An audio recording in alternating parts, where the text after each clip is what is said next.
but she's not doing all of that. She is officially the Deputy Director General of Innovation and Tourism Industry Development. So we're going to invite Sarah up now to share her thoughts on the relevance of community support in an innovation ecosystem.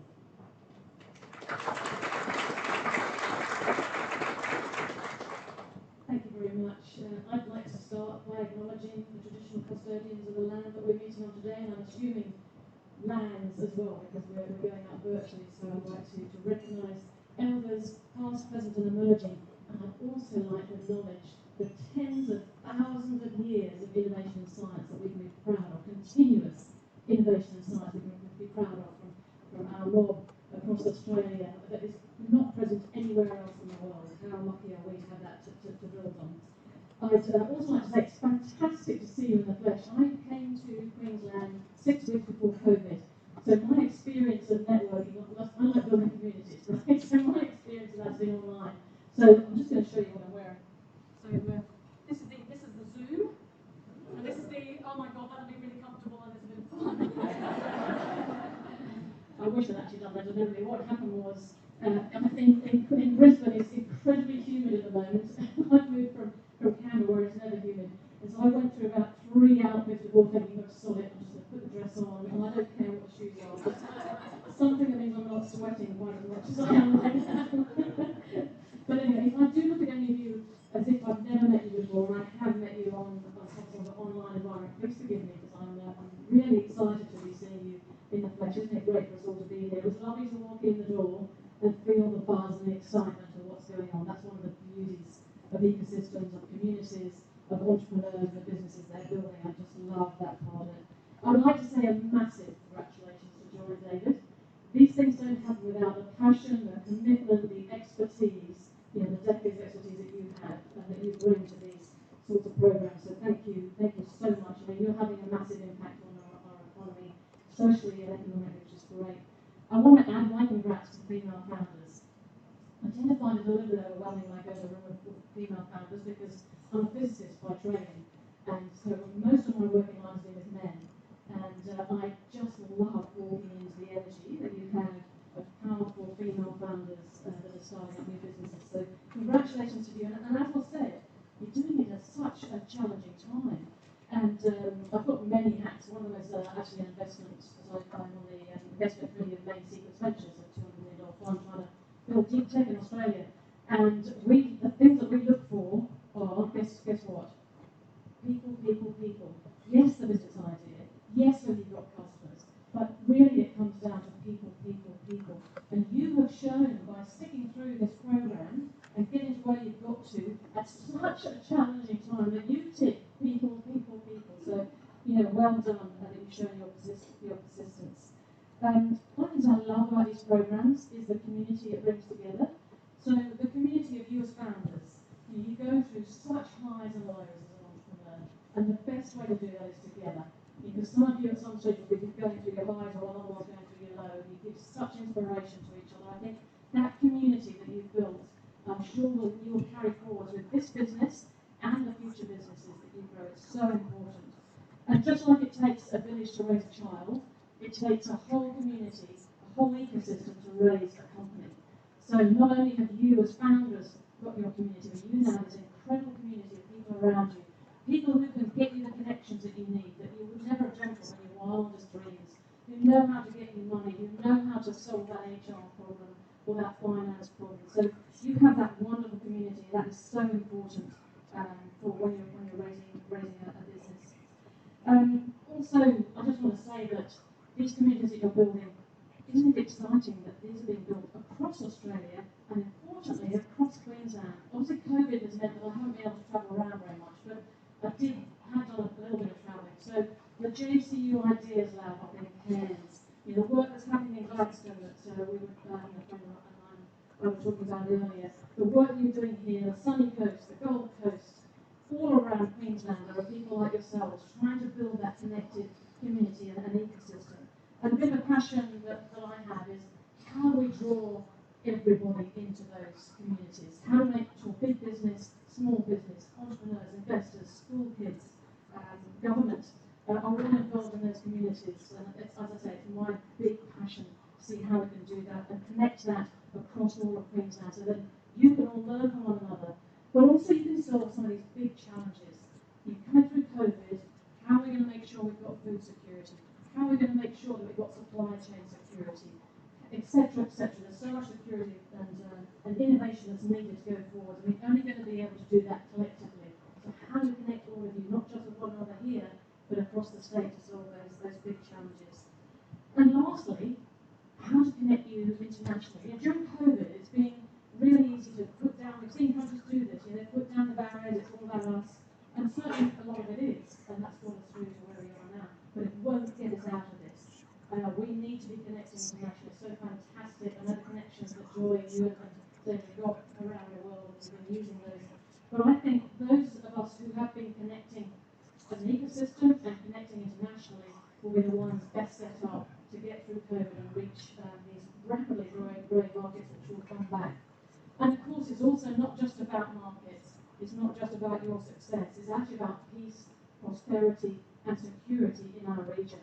So across the Indo-Pacific, you are key, and you've been great ambassadors internationally to help us to build or rebuild all that connectivity as we go forwards. So innovation, I love the phrase, is contact sport. You can't do it on your own.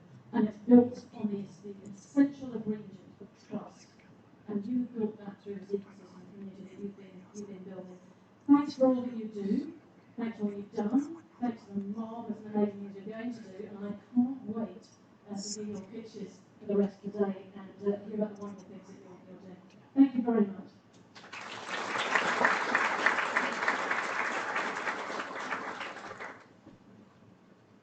Thanks, Sarah. And I can see why you're going to be on our panel later today. I'm sure you'll have some interesting questions for the people who are pitching today. We had our acknowledgements earlier, but I just did want to acknowledge John McVeigh, who has just joined us. John, we did acknowledge earlier that you were a federal member for our region when this program got started, and we wanted to thank you for your support. So thank you for that. Next up, we've got Ian Mason. Now, Ian Mason, I don't think he knew what he was taking on when he said he would be the entrepreneur in residence for this program. But can I say, I got the chance earlier today to talk to some of the people who are going to pitch to us today, and they are so thankful for the mentors they've had and their entrepreneur in residence. So, Ian, the feedback I always take it from those that have had to work with you has been very, very good around what you've been able to bring to the table. Any wonder he could, given that he's the CEO of Rainbow Bridge Education, which was a company he founded to create accessible resources for parents across the world to use in the home learning environment. So those that were in the Flair program have been able to learn from somebody who really did go from startup to international. And I think that's extremely valuable. He was also instrumental in the creation and growth of Virgin Startup, Sir Richard Branson's not-for-profit company for entrepreneurs, which has now supported over 11,000 entrepreneurs with over £35 million involved in that. So just a small little project on the side. Then he got smart and he relocated from UK to Australia. And has now been working with several other incubator and accelerator programs. So we were very lucky and blessed to have you here in the region.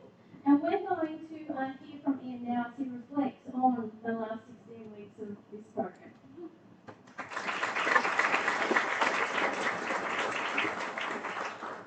In keeping with the spirit of reconciliation, I acknowledge the traditional owners of the land where we stand. I pay respect to their elders, past, present, and emerging, and acknowledge the important role that Aboriginal and Torres Strait Islander people play within our community. I look forward to that connection with the land, environment, culture, continuing. Good morning, everybody. Welcome to the Flair 2020 Showcase. Before I get into my remarks, I'm going to add to the long list of thank yous that you've already heard from this morning. And some of them are fantastic organisations and people without which this Flair Incubator would not have been possible. To the sponsors who provided the vital funding, to the guest speakers that have given their time to supporting these businesses over the last 6 months. I can see a number of them in the room here today. And to all of you for coming along to the showcase and supporting these businesses and their founders. But most of all, to the team involved in designing, developing, and delivering this incubator. To David, to Imogen, if she's here, and to Judy. But most of all, I'd like to thank Joy Taylor, the person who made all this possible with her relentless work ethic, determination, passion, and desire to see this become a reality. Joy, thank you very much.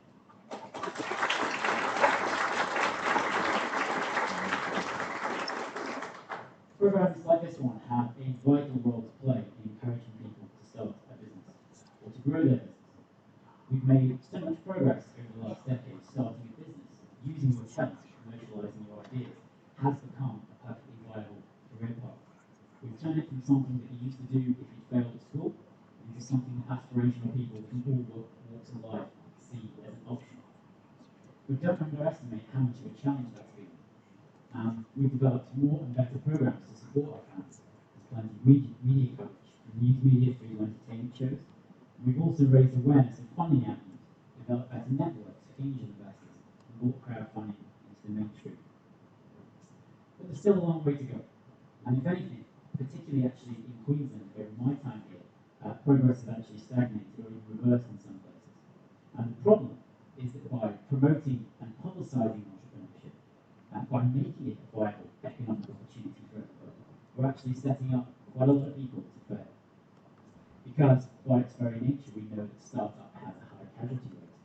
And we're saying that this is a viable opportunity, even though more often than not, it doesn't end up to be the case. And we actually have a cultural problem as well. We're quick to celebrate the latest unicorn without thinking of the hundreds of thousands of startups that we had to get through to get there. And that's because this is people's lives we're talking about. The impact on founders' health can be very, very real, even in successful startups.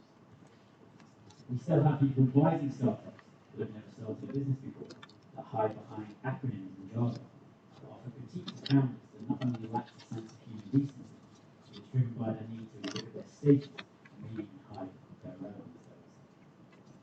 So this is an incubator for female-led regional businesses, and if there weren't enough barriers already to small business, I certainly felt taking on this role a bit of an added responsibility as a male EIR coming into a program like this. So I've tried to do everything I possibly could to empower those in the program. But as if to highlight the scale of the challenges facing females in business, and therefore the added importance to incubators like this one. The first person that took the opportunity to demean some of these ladies based on their looks and ignoring their business acumen was none other than a woman. So we have problems that we need to solve there. But it does show how vitally important programs like this are. And the program itself and the importance of that extends well beyond the immediate benefit to the 9 companies that you're about to hear from today. Okay. It's about time I talked about the amazing 14 human beings that comprise the cohort of Flair 2020. To all 14 of you, I made a number of promises at the beginning of this program, and I really hope I've lived up to each and every one of those. Over the last 6 months, we've banished acronyms, and we've made up quite a few sayings of our own. Plenty I don't know about by the sounds of it. Wendy, for example, she became, at least in our one-to-ones, known as the chipmunk. If you want to know why, I'll tell you later. Candice, over there at the back, reliably informs me that Australians put chocolate advent calendars on the back of their toilet doors. And that left actually means right. Katerina taught us that ferrets smile if you throw them against the wall. And Helen even had us connected up to a heart monitor a number of times throughout the program. And then there's the ones I didn't understand that seemed to be directed at me. Constant references to McFadden and to The Bachelor.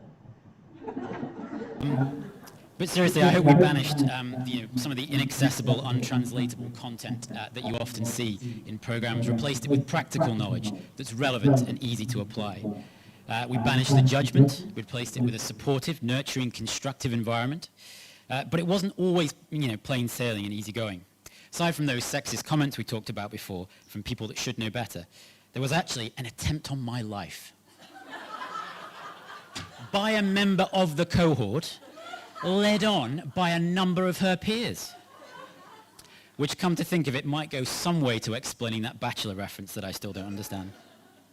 Anyway, I did make some promises. I do hope that I've lived up to all of them for all of you. So I started with some thank yous, so it seems fitting to end in the same vein. To Joy, to David, for putting your trust in a male EIR for a female-led incubator. This is an important program, an important statement, so thank you. But most of all, to each of you, the 14, Anna Battle, Linda, Lauren, Candice, Anna Hendra, Adrian, Ashley, Matt, Amy, Sean, Helen, Wendy, Katerina, Raina, Natalie, and Kate, and yes, that is 15. Thank you very much for giving me one of the most rewarding experiences I've had in recent years, for restoring my faith a little bit in the work that I do each and every day, and for becoming my friends over the last 6 months. Thank you very much. Best of luck with the pitches. Best of luck for everything that lies ahead for each of you. I'll continue to be at the end of a phone, an email, or in person whenever you need me. Thank you.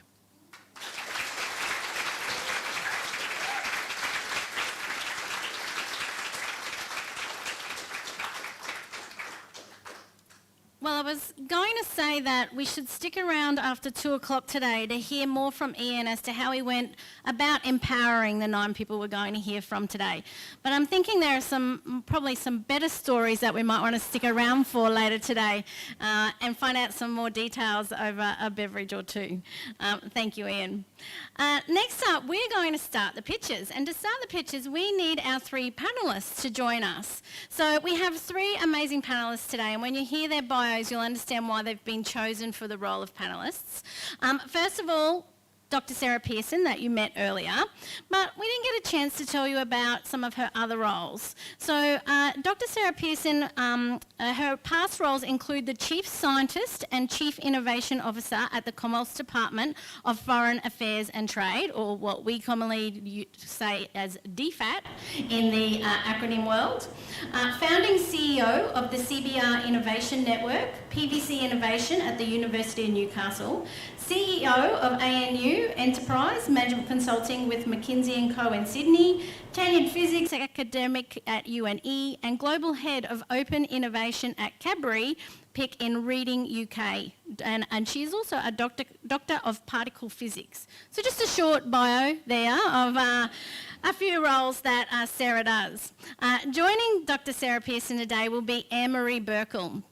So her previous roles include Chair of the Board for Charm Health, CEO of iLab Incubator, various senior management appointments at UniQuest, and the Director of Public ASX-listed energy storage company, Red Flow Limited. Plus 15 years in leadership roles in agribusiness companies, developing and commercialising new cultivations of ornamental, aquatic food and forestry plants. Currently the co-founder of Venture Partner and Executive Director of One Ventures, a venture capital firm that invests in technology companies that serve or disrupt large, high-growth global markets. And our third panellist is Sharon Honeybell. She has a passion for technology, innovation and collaboration, and a keen interest in promoting and increasing youth participation in startups and technology. With over a decade of experience in software development and project management, Sharon has held senior roles in some of Australia's fastest growing companies, including multi-award-winning software company Opmanatech, currently the CEO of the Gold Coast Innovation Hub, which is delivering a citywide innovation strategy that will provide infrastructure and services to support new business growth on the Gold Coast. So I think we need to give a massive round of applause while these 3 come and join us as part of the panel.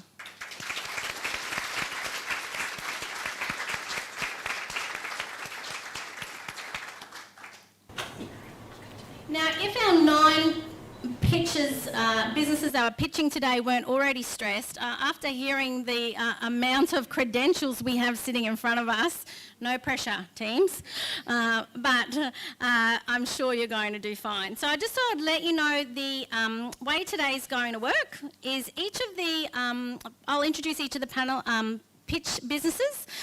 They will give a presentation for approximately 5 minutes, and then we will open up to some questions from the panel for another 5 minutes. So as I said earlier, we've got 3 that we're going to start with, then some lunch, then another 3, then some dessert, and then another 3, and then some drinks. All right. So first of all, we have Natalie D'alessandro from Her Wardrobe Markets. So Natalie launched her first business back in the 90s, selling scrunchies to her school friends, which have come back around, which is nice. Thanks to the cyclical nature of fashion, scrunchies are definitely back on trend. This is not the first return of a trend during her 17-year reign as a business owner in the fashion industry. But Natalie is most excited for the return of the power shoulder sometime soon. Shoulder pants. As the founder and director of Her Wardrobe Markets, Natalie spends her time convincing people to sell the stuff they no longer wear at her real-life events in southeast Queensland and northern New South Wales. In support of her lofty pursuit to disrupt the fashion industry, to make it not only cyclical, but more importantly circular, Natalie believes the time is right for everyone to embrace sustainable fashion, to shop secondhand and save the planet. Prior to March this year, Natalie was obsessed with overseas travel and is actively looking for new hobbies. She has recently taken up ocean swimming. All right, I hand over to Natalie and we'll hear from her.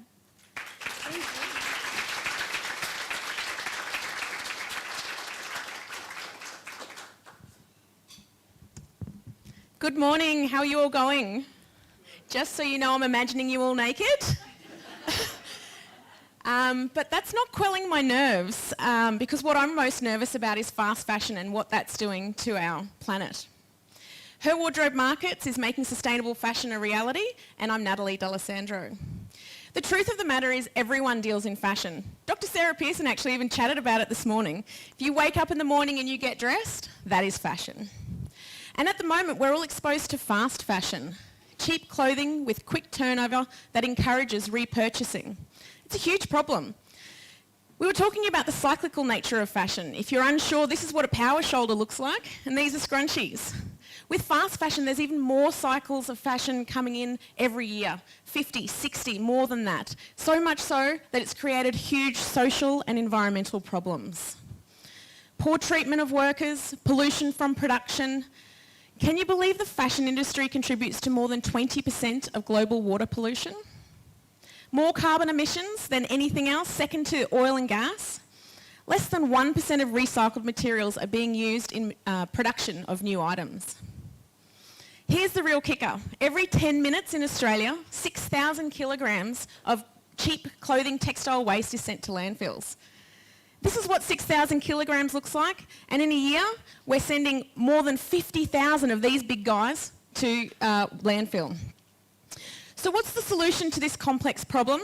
Well, there are many and varied solutions. I've been to sustainable fashion conferences in Sydney, Melbourne, Portland, Oregon, and some great minds are looking at solving this problem.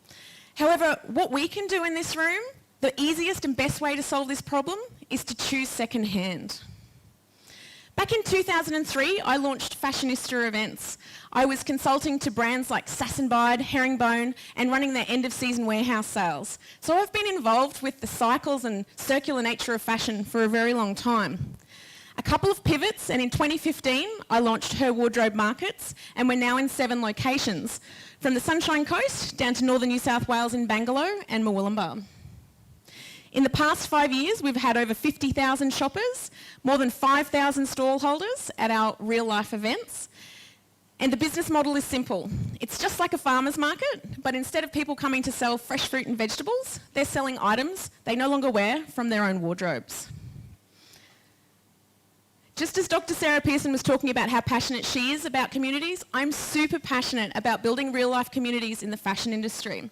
So if you come to Her Wardrobe Markets, you see people smiling and laughing and having a great time, and it's all about creating a circular economy. If you want to sell items from your wardrobe, you can save time and make more money at the markets, and we offer a safe and trusted space. You don't need to meet strangers off the internet to deliver a $15 top to someone you've never met before. ThredUp is the largest online reseller of second-hand clothes in the world based in the US, and every year they do a report. In their 2020 report, their forecast is that the second-hand fashion market in the US is going to be worth $80 billion by 2029. There's more second-hand sellers and more second-hand buyers than ever before, and it's just growing. So recently I've been considering what happens after my markets. You can never sell everything you bring to a market. Fashion kind of has a half-life, kind of like radioactive material. So what happens when items are taken home? This is the bit I'm not sure about. Are they then sent to landfill? Or maybe they're donated? There are problems when you donate your clothes. There are some sinister things that people do. They sell them to developing nations that really don't want our stuff. Or they're made into these things called textile fuel blocks, which is a horrific, dirty pollution way of creating energy, mostly in Asian nations, and we're still exporting these types of things. We're going to establish Australia's first second-hand fashion wholesaler and bring second-hand into boutiques. For the first time, buyers will be able to access top-quality second-hand items, and shoppers will be able to buy them in boutiques they love, sitting next to brands they know and love. Our vision is to transform the fashion industry to a circular economy. And my ask today is to help us find warehouse space located in Brisbane or the Gold Coast to kick off our warehouse wholesale, any grants or financial assistance that could support us in this arena. But more than anything, I'm asking you to add second-hand to your wardrobe. Thanks so much.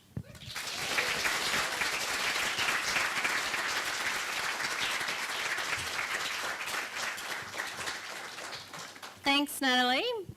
And I look forward to seeing the big shoulder pads come back in style. As said, we're now going to open to the panel to ask questions of Natalie.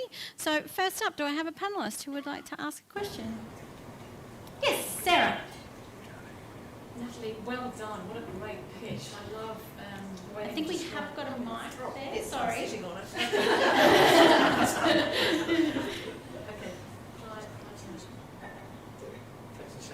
What is it? Okay. Is it? Oh, it's on. Yeah. Natalie. Now everyone will be able to hear the Actually, question. I'm seeing one another go.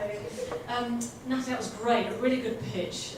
You really described the challenge and the opportunity, the magnitude of the opportunity, and that's always really good to hear. There is actually a big problem here, and there's an opportunity that goes with that. Was great. I loved the way that you delivered. You said at the beginning you weren't feeling confident, but you came across really confidently. And that makes a big difference when you're listening to a pitch. You know your business, you're passionate about it, and you know where you're heading. That was really good. And you gave us an ask too, and a doable ask at the end, so that's good.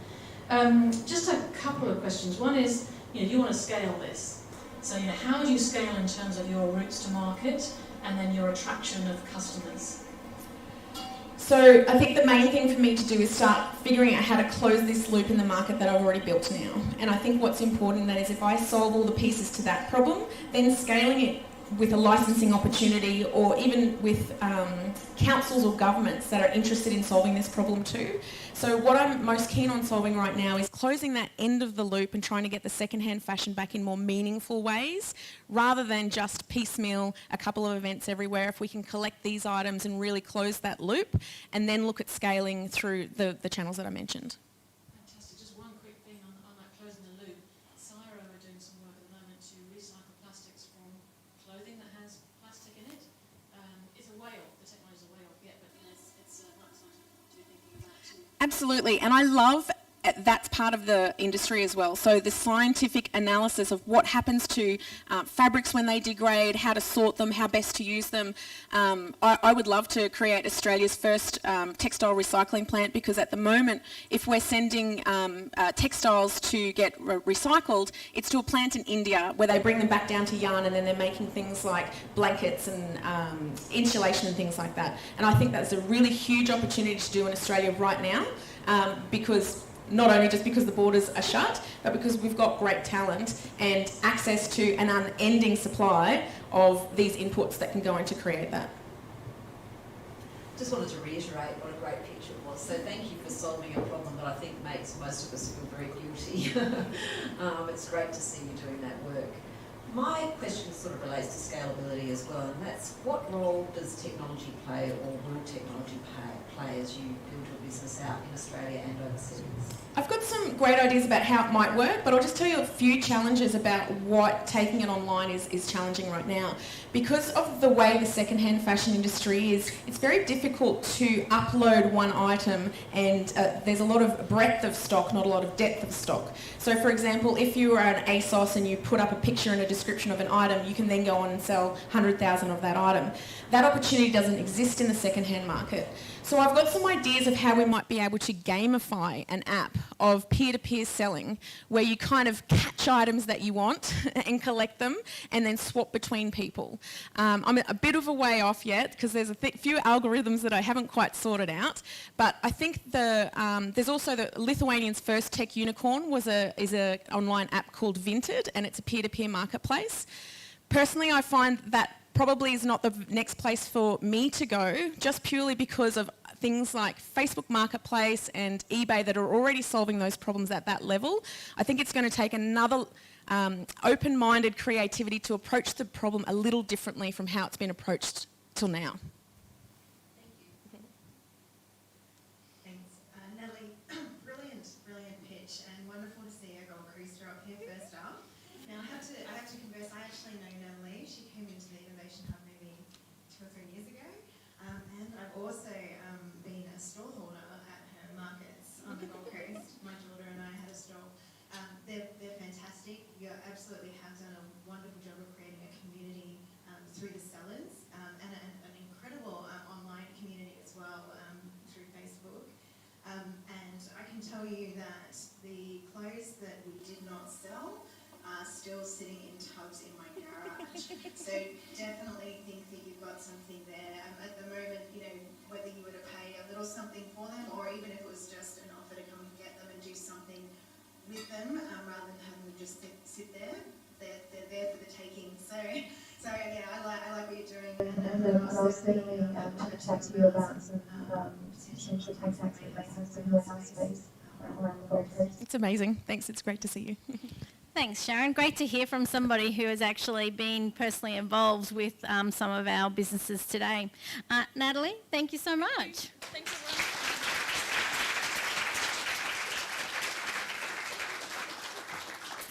All right. In this session, our second pitch is from Anna Hendra from Orchids.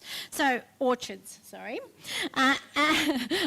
orchids. Anna Hendra and Adrian Spearings, the co-founders of Ocean Orchids, are a young and dynamic duo. They have partnered with experts in the fields of chemistry, microalgae, food science, and product device development to fuel their passion for making algae a staple food.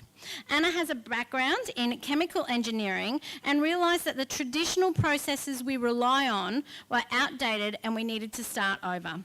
After working at an algae farm, she realised algae was the perfect way of doing just that. Adrian then became fascinated with algae during his computer science degree and its ability to combat climate change. Adrian loves coming up with new, innovative ways of doing things, and using his background in construction, he knows how to turn them into a reality. So harnessing the wisdom of the past, Ocean Orchids is bringing you the future of food today. We're now going to hear from Anna about her journey.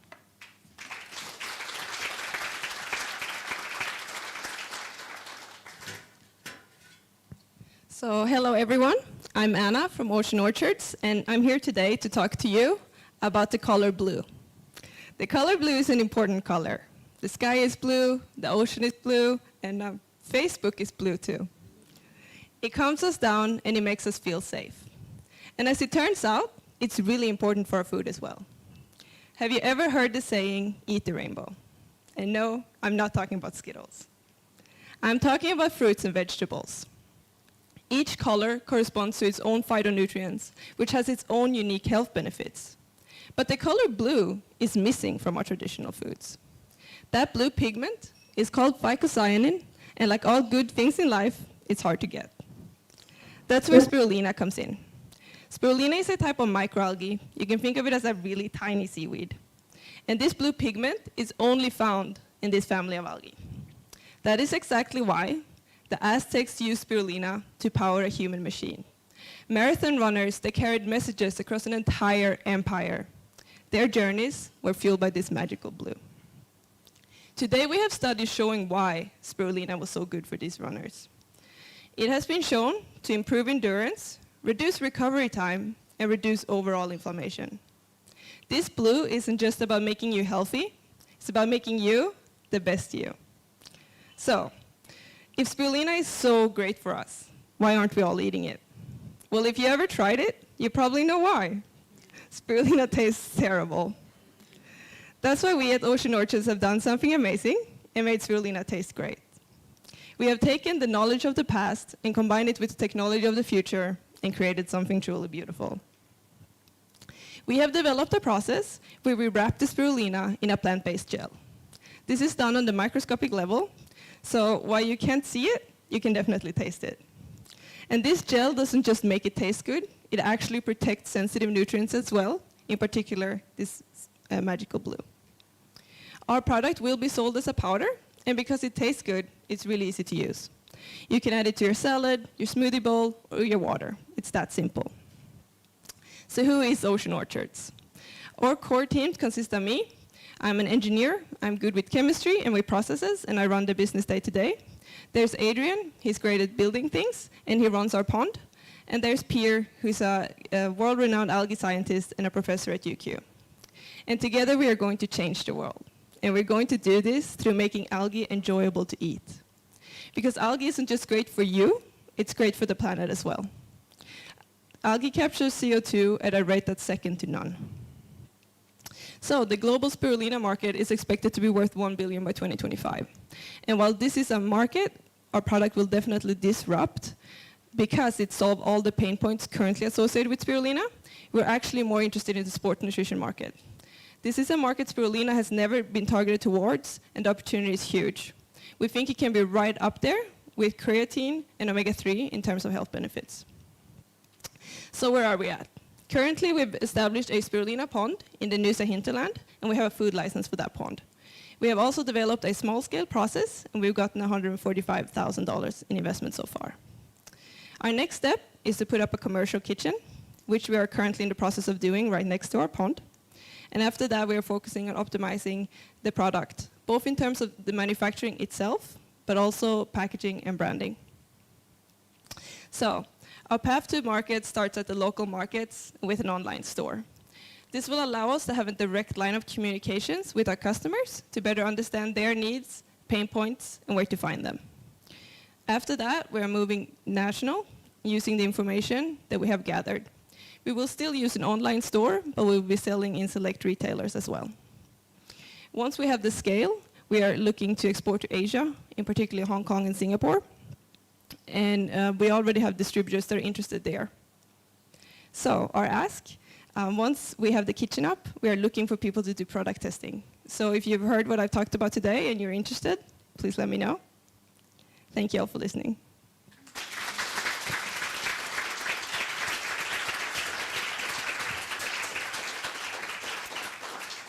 Thank you, Anna. I love the fact that we're going to add some blue to our rainbow of food.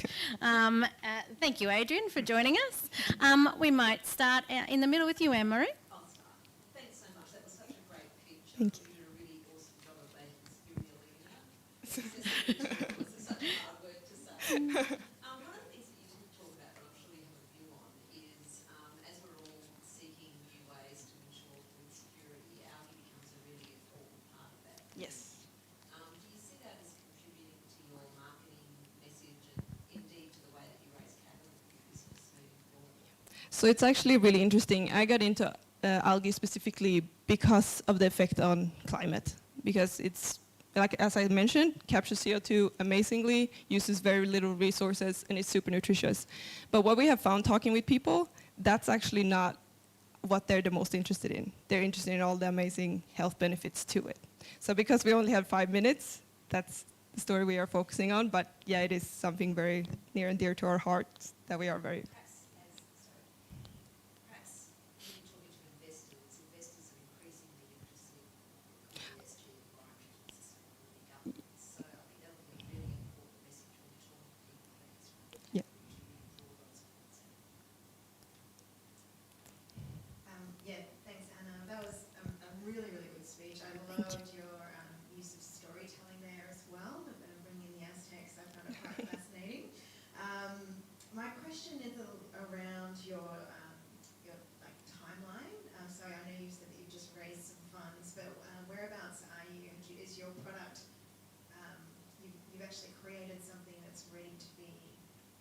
thoughts about building that out, or are you still product testing internally, or where are you at? So we have a MVP done.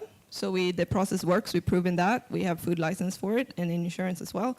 Our biggest issue has been to produce it in a kitchen because we use a lot of equipment that we can't move around. So that's why we're putting up this R&D space in kitchen now, so we can actually really start to test it with people. So it's ready to go. We just need to get all of that in place. All right, and so when do you think the kitchen will be ready? Have you got a timeline around it? We're very early next year, so we're currently in the process.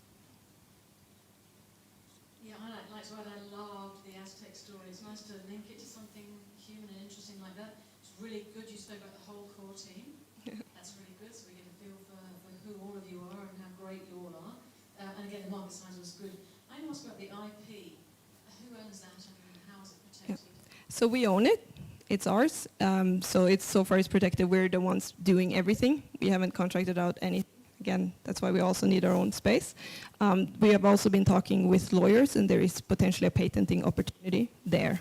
So we are looking into that as well at the moment. Absolutely. Now you're talking about how your route to market is through distributors. Have you thought about going with FMCG companies? So, for instance, Cadbury or Mondelez as they are now. A lot of them have got open innovation groups that are always scattered around the world for new ideas. That might be another route to market. And as part of that, I was going to ask, can you apply to other ingredients? Because if you can mask the flavour of all sorts of these wonderful, for instance, sweeteners, natural sweeteners, that would be a big...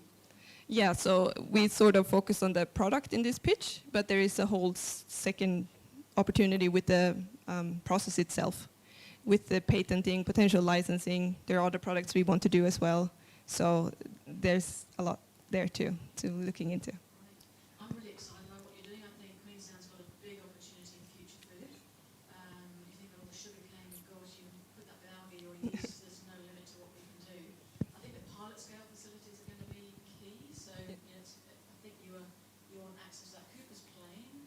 So DAC, I don't know if you come across that one, Cooper's Plain. Yeah, we have talked with them as well. I didn't mention it in the pitch, but we also have an agreement with UQ to get algae from them as well when we need to scale up. So we do have that laid out as well of how to move forward. But right now, the next year is sort of actually trialing the product with consumers, getting a lot more accurate numbers on costing and seeing what people, what we're selling it for and that sort of thing. So after that, we will be looking into a lot larger kitchens and spaces. Right, so tech in it, I love it.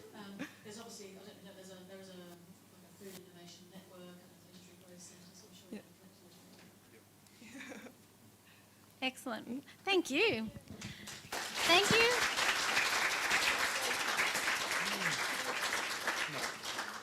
Thank you, Anna and Adrian. And I like Sarah's question around, could you do that for other foods? I'm sure there's some parents in the room who think if you could do that for Brussels sprouts, that would be amazing. We're actually going to stick with a bit of a food theme and also a Saving the Planet theme now with Ashley Jubenville from Phyto. So founders of emerging food technology company, Ashley Jubenville and Matt Weller, Know Food. They've been farmers, they've been private chefs, they've worked in hospitality and bakeries, and they've even babysat an avocado farm. 5 years ago, they founded a food education business called The Kitchen Coach.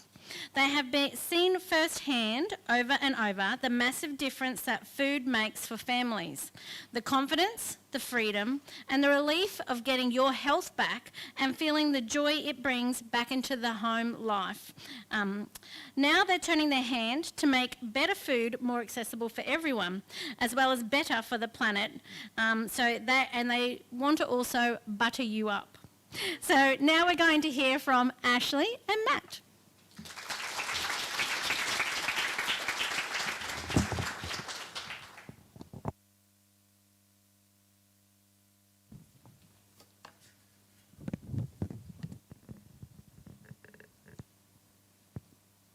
Imagine your life not being able to eat 10 of your favourite foods ever again. Food intolerances are causing this reality for over 500 million people worldwide. If you were told to choose between eating your favourite foods and suffering in pain for the rest of your life or not, which would you pick? Some adults will put up with suffering just to have their favourite foods, but picture what this would be like for 5-year-old Zoe, who broke out in a painful, itchy rash when she ate dairy. Then imagine the stress for her parent, who just wanted her to be fed and happy. So they gave her the foods she begged for because she refused to eat anything else. What my co-founder Matt is describing is exactly what we see every day in our food education business, The Kitchen Coach. My name is Ashley Jubenville, and over the last 5 years, we've helped over 10,000 families. And the fact is that families are struggling to eat enough nutrition, with only 10% of people actually eating the required amount of vegetables. Yet what we are eating has 1 in 4 kids being overweight, and 60% of people dying from chronic lifestyle disease. Underlying many of these chronic conditions can actually be food intolerances.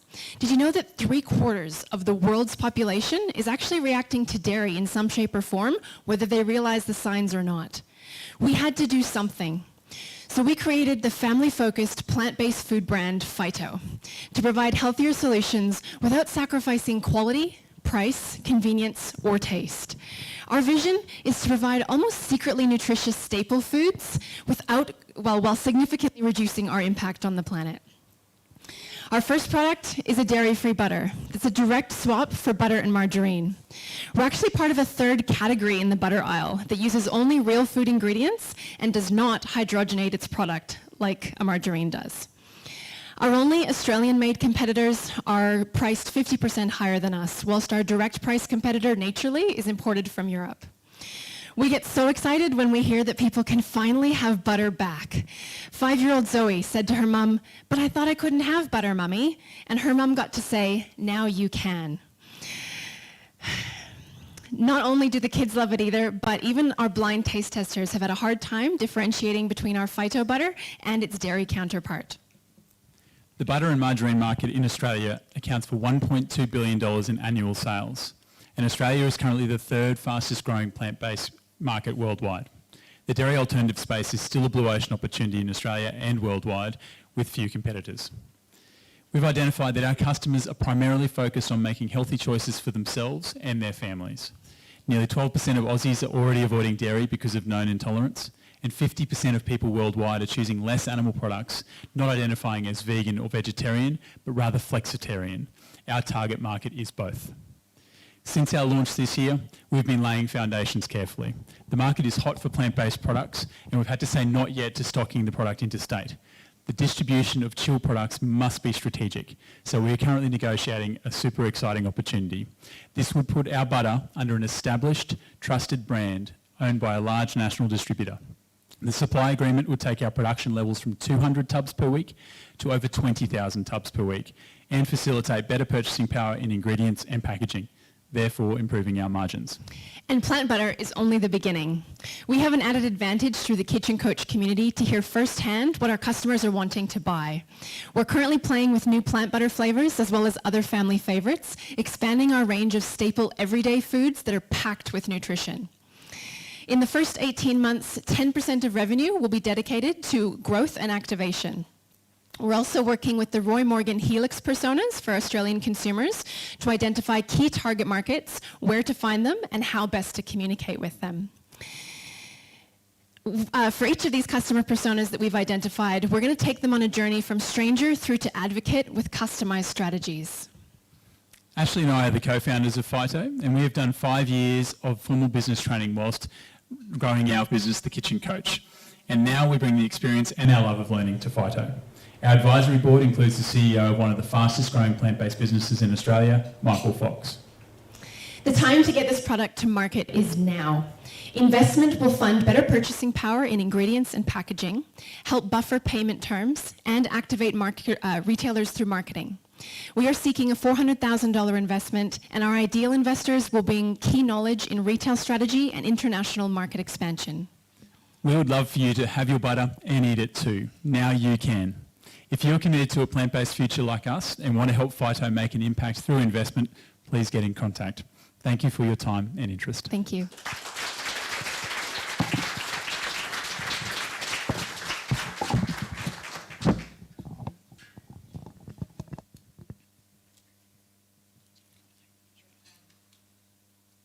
You're right. Start asking. Thank you.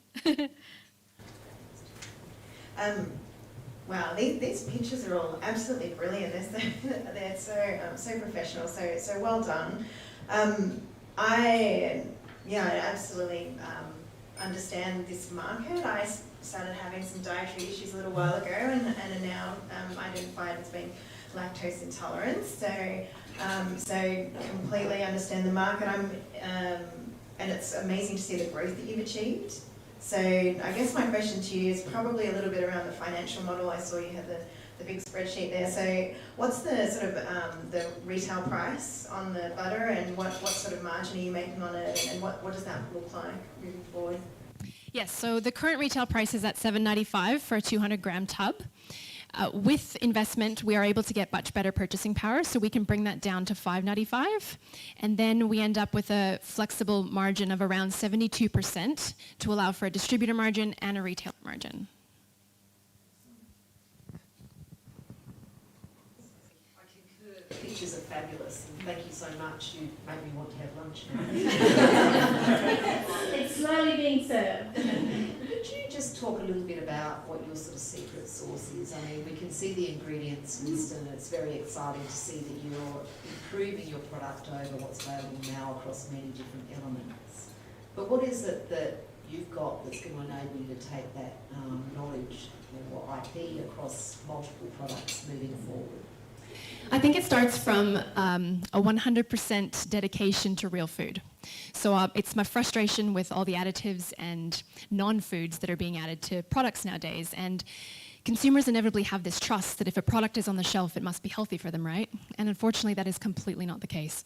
So we, I guess, are bringing forward that dedication to finding the solution. There is a way to make something taste just as delicious. It might not taste exactly the same, but just as delicious, just as satiating, but also bring a whole wealth of nutrition and actual health potential within the foods that you're eating. So it's that dedication. I think it's also that knowledge. So I've actually, through the Kitchen Coach business, written 4 recipe books now. So there's a whole lot more that goes behind developing a product, as you've mentioned, and that's just become an absolute passion of mine in particular. And thankfully, Matt is a really good guinea pig, and he's really happy to eat all of the not-so-good first versions. So it did take us a year to develop this butter, and he ate a lot of failed attempts. So You're not showing it, Matt, don't worry. So in many ways you're building a brand of reputation, right? Yes, given sorry. that the AI in Flair is about aspiring internationally, where do you see your first step offshore for your business? Yes, we've been intently, and one of the things that I guess with the food business is very hard to scale and start shipping things overseas. So we're looking to establish production facilities in other countries, or potentially link in with co-manufacturers in those places. So in particular, the United Kingdom, parts of Southeast Asia, and also North America. As you may have heard, Ashley's accent is from Canada. So we have some connections into those areas where we can grow that quite quickly, and of course a larger population base with that. So is it important to manufacture offshore when you're selling offshore? I mean, the Australian-made product brand is so strong internationally. I'm just checking those at the back can hear that question. No. So Emery's question was around going internationally and the importance of the elements of the business for that heading internationally. Yeah, that's a great question. It's a balance between that brand also then being a chilled product in particular with shipping it and the air miles that come with that. So it really comes back to what the consumer's looking for in those locations. But that is something to consider, and we'll probably we need to do the math on that to see how that looks. Great pitch, and to add to everything else that others said, I love the stats. Sorry, our major stats are really good. At Cadbury, we used to think of Japan as a great first place to go overseas because they actually are incredibly experimental with what they'll eat. So you know, obviously you get some advice from someone, but that was an area, a country that we used to go to. In terms of manufacturing, how are you going to scale that up? So we've identified some of the initial equipment that we need to get in order to produce more. It's very manual At the moment, which is also why our cost is higher. So yes, it's fairly straightforward equipment, but it needs to be assembled in a very unique way. So it's not necessarily, it's off the shelf, but it just needs a slight different way to put it together, but it's all there. We just need the funding. Yeah. It'd be good to link you as others that are scaling up early stage ideas around food, because there's others that are going through these sort of similar challenges. It'd be good to connect you. And interesting around who you influence. You know, you talk about your influencers. You did your for a minute. Well, thank you. So at Cadbury, we'd obviously have a lot of people working on consumer foresight, because it's the consumers you worked with to then influence the customers, who are your Coles and your Woolies, to then decide where it went on the shelf. Because from my perspective, I go and I look at butter and I have got no clue. There's so much, as a consumer, so much diversity. So my question is, how do you get to consumers and get them to help them make the decision? Thank you. Yes, we have quite a detailed plan building still. The main thing we do understand now is an education strategy, and a lot of the influencers out there can do education in a very connected way without the consumer feeling like they're being taught. So we do have an influencer strategy coming on board, and that's been a really good benefit of the kitchen coach business to date. I can imagine I'll eventually get pushed onto stage to do more public speaking and that type of education as well, which I do love. But yes, there's a whole range of strategies to educate that consumer, but then also to, I don't want to use the word gamify because I know that that's very popular nowadays, but I do recognize that there is a shift in the consumer's mindset to be just, for example, on a website or just in a membership model, and to actually get them to be part of something, part of more of a movement. And so we're seeing this more as a tribe, more as Fighto Club, kind of a bit of a play on the film Fight Club that we can build there. You might even find collaborating with the others that are doing the same thing here today, you could help create that movement. Yeah. Excellent. Thank you, Ashley and Matt, for your presentation.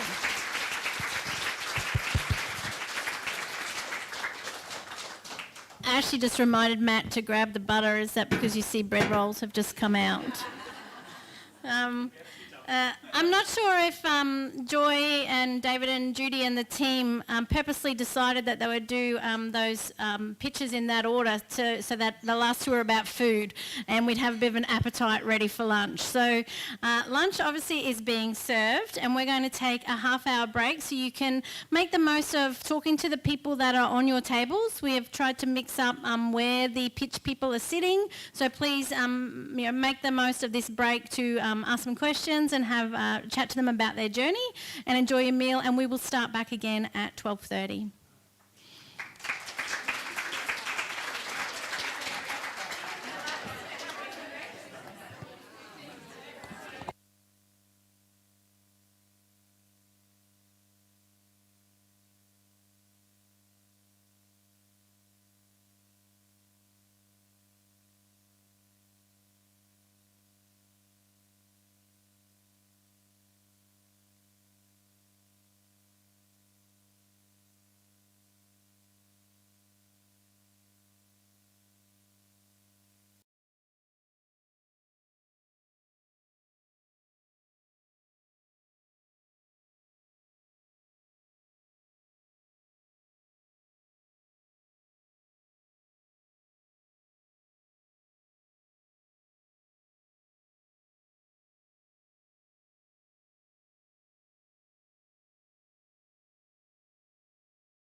I'm glad you've all had lots of laughter. For those that know me, I'm a bit of a quote lover. And today, when I was asked by Joy to MC, I looked up quotes with the word Flair, because I just love quotes. And Maya Angelou had a quote, which was, her mission in life was not merely to survive, but to thrive. And to do so with some passion, some compassion, some humour, some style, and to live life with flair and laughter. So it was lovely to hear you all having some laughter and some great conversation over our meals today, in the essence of living life with flair and laughter. Well, I'm going to call back our three panellists again. So Sharon, Anne-Marie and Sarah, if you don't mind coming back as our panellists, because we're going to do 3 more pitches and then we're going to move on and have some dessert, and then we'll have 3 more this afternoon. So we actually got the next pitch from somebody who is a little more closer to our home. As we said earlier, the Flair program was open to any female-led, regionally based business throughout Queensland, and we've heard from people from all over the state. Yet Anna Battle from Shiny Happy Art is a Toowoomba local. She was educated at Downlands and USQ, and she's taking her art from her lounge room now to the world. With 4 kids, Anna lives a creative life, fitting art in and around and family commitments every single day. Her favourite thing to do is to paint. Anna believes you can actually draw a stick figure, perhaps you just need a good teacher. I'm not sure if she's seen my version of the stick figure, but I look forward to hearing how a good teacher may actually be able to take it to another level. Welcome, Anna.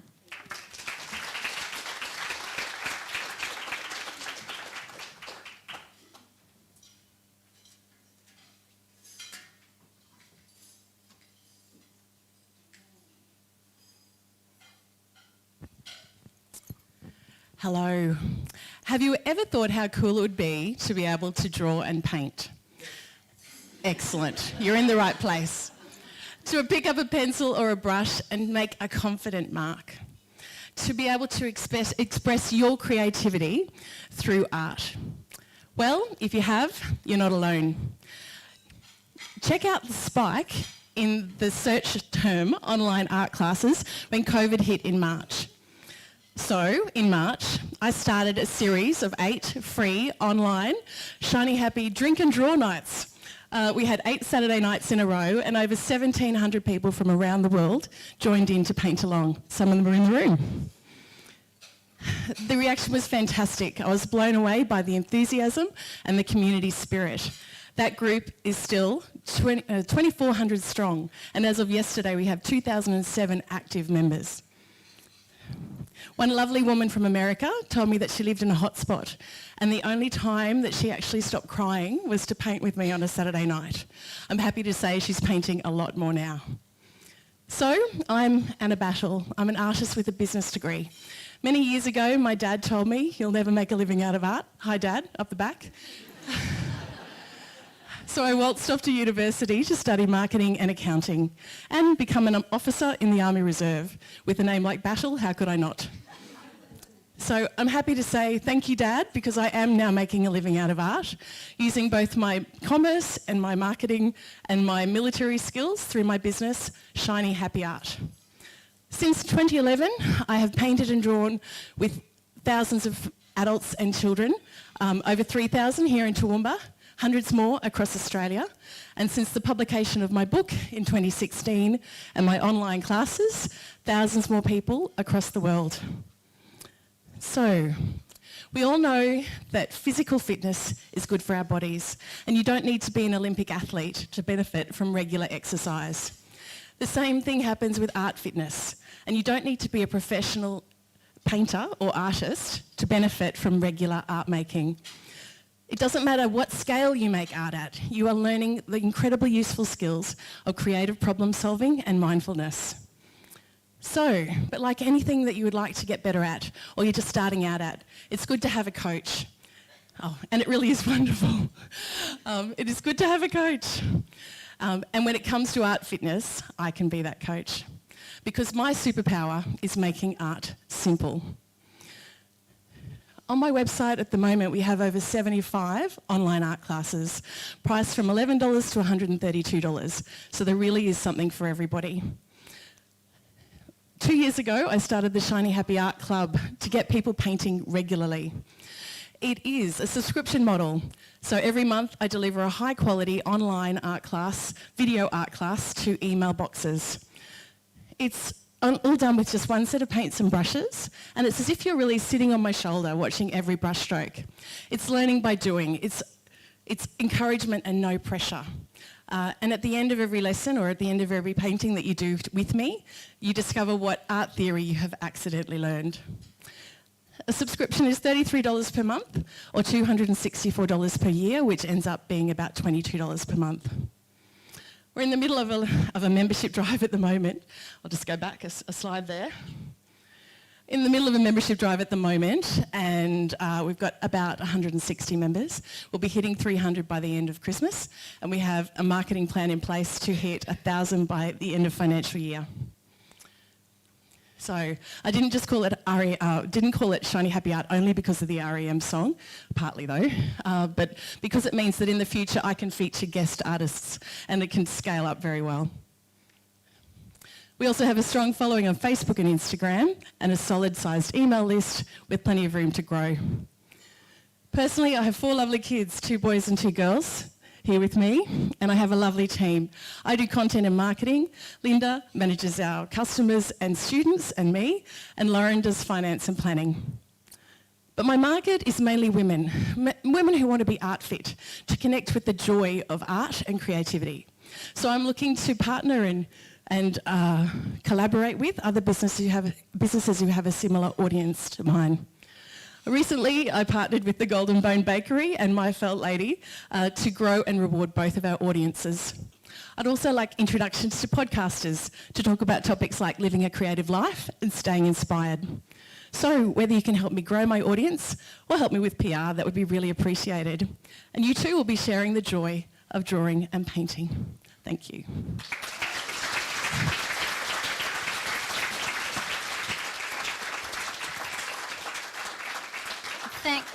Thank you, Anna. Before we head to the panellists, I'd like to say you had me at art and drinks. Perhaps my art might not get any better, but it might start looking a lot more attractive. Okay, so to Emery. I love that. I also love the fact that you talked about your dad being the inspiration by telling you couldn't do something. I wonder how many entrepreneurs and fabulous men and women are made because they were told by their parents they couldn't do something. And then they invite them along to pitch days.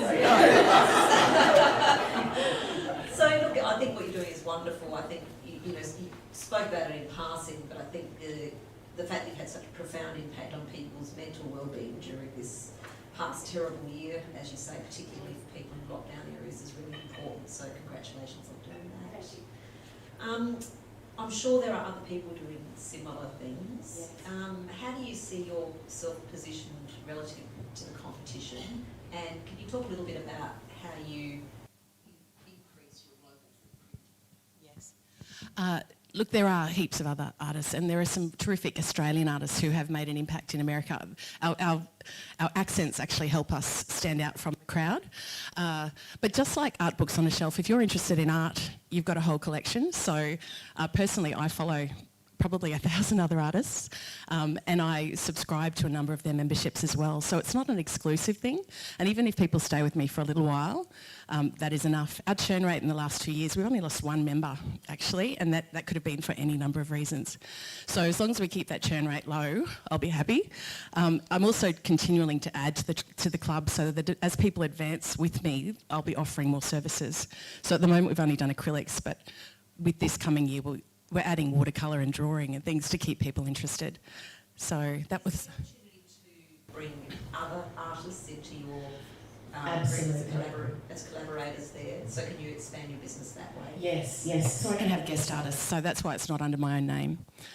So bringing other Shiny Happy artists in is definitely part of it.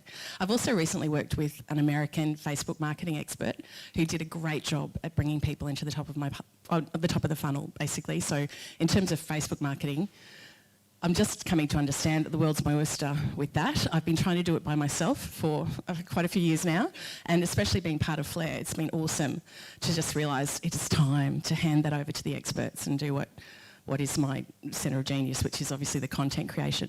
So yes, we've got the money behind us now to go ahead and really pay for that marketing assistance to get the footprint in the US in particular next year. Oh, can't help it. Sarah, I think no. Sharon. Like you're living my dream. What a wonderful way to make money. My question is around, well, first of all, the courses, are they currently only available on your own website, or are you utilising things like Udemy and other online platforms to increase your reach? I have it actually. On my own website from the very beginning. I understand though planting a few courses on those other websites might be a really good idea. It's just manpower getting it done. So yes, it's certainly on the list of things to do because there are so many other good organisations for it. I'm just really positioning myself as a quality product, which is what I did in the face-to-face market when I was teaching here in town too. I was probably double the price of other paint and sips in the area, but the quality of my paint and the quality of the instruction and the paintings at the end were always meant to be better. So I'll keep that up online as well. The quality there. I guess my other question is just around as well your reach. Of that audience of sort of 1,700 people that participated and the people that you're growing, like which parts of the world have you got the most dominance in, I guess? Yeah, look, it's definitely Australia first up, and then the US, then the UK, then New Zealand, then South Africa, actually. So that's been an interesting one to pick up. But I've been doing the daily Facebook Lives actually almost since March, and all at different times of the day, so that I'm picking up people around the world, and it's been great. And we've done some affiliate marketing with the current members, so they're pulling in their friends. It's just taken a bit of work for them to understand what affiliates are, but we're getting there. Thank you. Sarah? Thanks, Anna. That was superb. You did a great job. I loved the personal story. I love the fact that you saw an opportunity so quickly. Because, we talked about challenges in the other pitches, but you saw an opportunity and you jumped on that. I think that was really good. I love your stick figures. They were great. I was going to ask similar questions about the scale. When you're online, so you've got an immediate advantage for scaling. And to add and build on what others have said, women's networks, given there's women that are purchasing your product, look for there's women's networks all around the world that you could jump on and try and sell to. And the other thing I love to see in companies is a product pipeline. So you've got this one product, which is the education.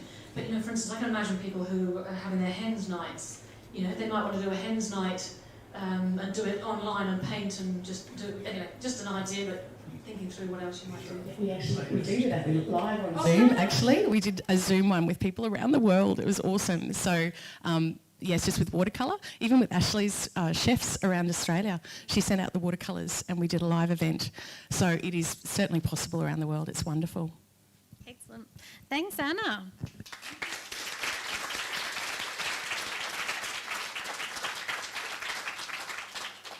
Amazing also to hear how the 9 finalists and the business that are pitching today are all working together as well. So, it's a lot to be said for networking. Now, remember, we are going to do some of that today at 2 o'clock. You in the audience may not have had the chance to ask the questions. We're keeping to time by keeping it to just the panellists. But the reason you have the pencil and the books is so that if you think of a question, you can jot it down and then you can go talk to those businesses when we break at 2 o'clock. So please continue to make some notes and write your questions in there, and you will get the opportunity at 2 o'clock to ask them. Next up, we have Helen Reynolds from Stored Naturally. Now, Helen Reynolds and Wendy Allen were a dynamic duo, found commonality in their appreciation for food. They have a shared curiosity about how our food is grown and where it comes from. So yes, we are going from art back to food again. Not surprisingly, they both have agricultural backgrounds and feel a connection to the bush, finding peace in nature. They have deep appreciation for what it takes to produce the food we we tend to take for granted, and they're both lovers of locally grown fresh produce. Their Fresh Produce Enhancer helps everyday people appreciate the true value of their food and live well. They're both partial to visiting food festivals, farmers markets, community gardens and local events that celebrate communities of great people, just like the book launch where Helen and Wendy first met. Now they are working on extending their values through their Gutsy Matters podcast and their online store, Stored Naturally. Now we're about to hear from Helen. Thank you.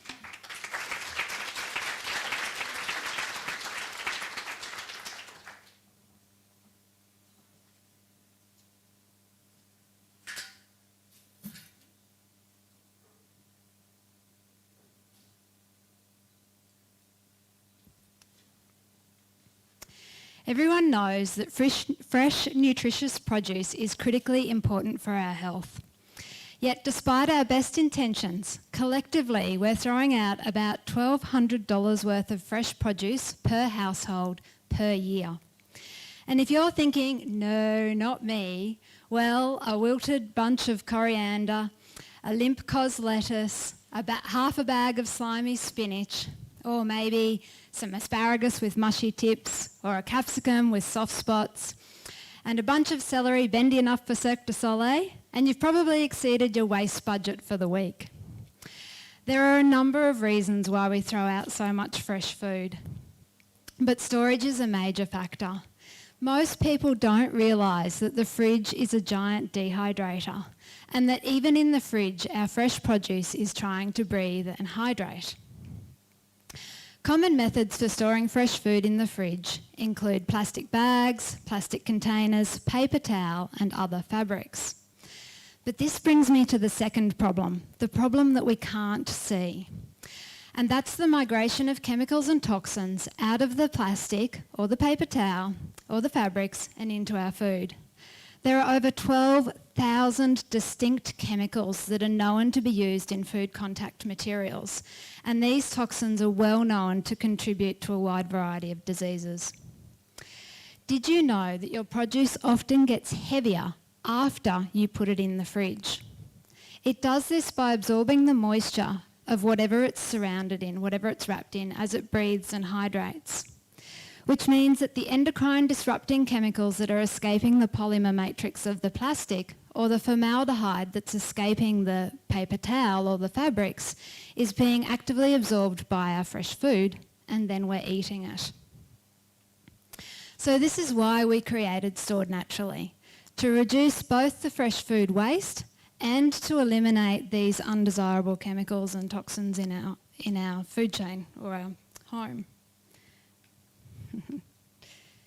So we created an all-natural reusable solution with fresh, vibrant results. Crisp and crunchy vegetables, no plastic, just sustainable hemp with all its natural properties for storing fresh food in the fridge for longer in a clean, natural way that works. We searched the world for toxin-free, pure quality hemp fabric and found that we had to have it custom woven 3 kilometres at a time. Our product is made from ethically sourced raw fibre, turned into yarn and woven into our specialty fabric in a completely chemical-free process. Then made into our Fresh Produce Enhancer storage bags. The result is the strength and durability that you can see in our hemp fabric, and also the natural antibacterial properties that you can't see or feel. Our storage bags retail for $37 each, so that you can see with the average fresh food waste per household at $25 a week, they quickly pay for themselves, and you just wash and reuse them over and over again. We have some up the back. We've been talking about it over lunch. The aspiration to live well and the increasing adoption of healthy eating and the increasing understanding of avoidable toxin exposure are driving growth in the market. The global organic fruit and vegetables market is predicted to be worth nearly $56 billion by 2027 and growing at a rate of nearly 8%. So our product is the only produce bag on the market that is toxin-free, all natural, strong and long-lasting. So our business has the potential to grow with this market. To expand our online presence, We've refined our brand story and improved our imagery. We're building our authority on industrial hemp and healthy living through our Gutsy Matters podcast.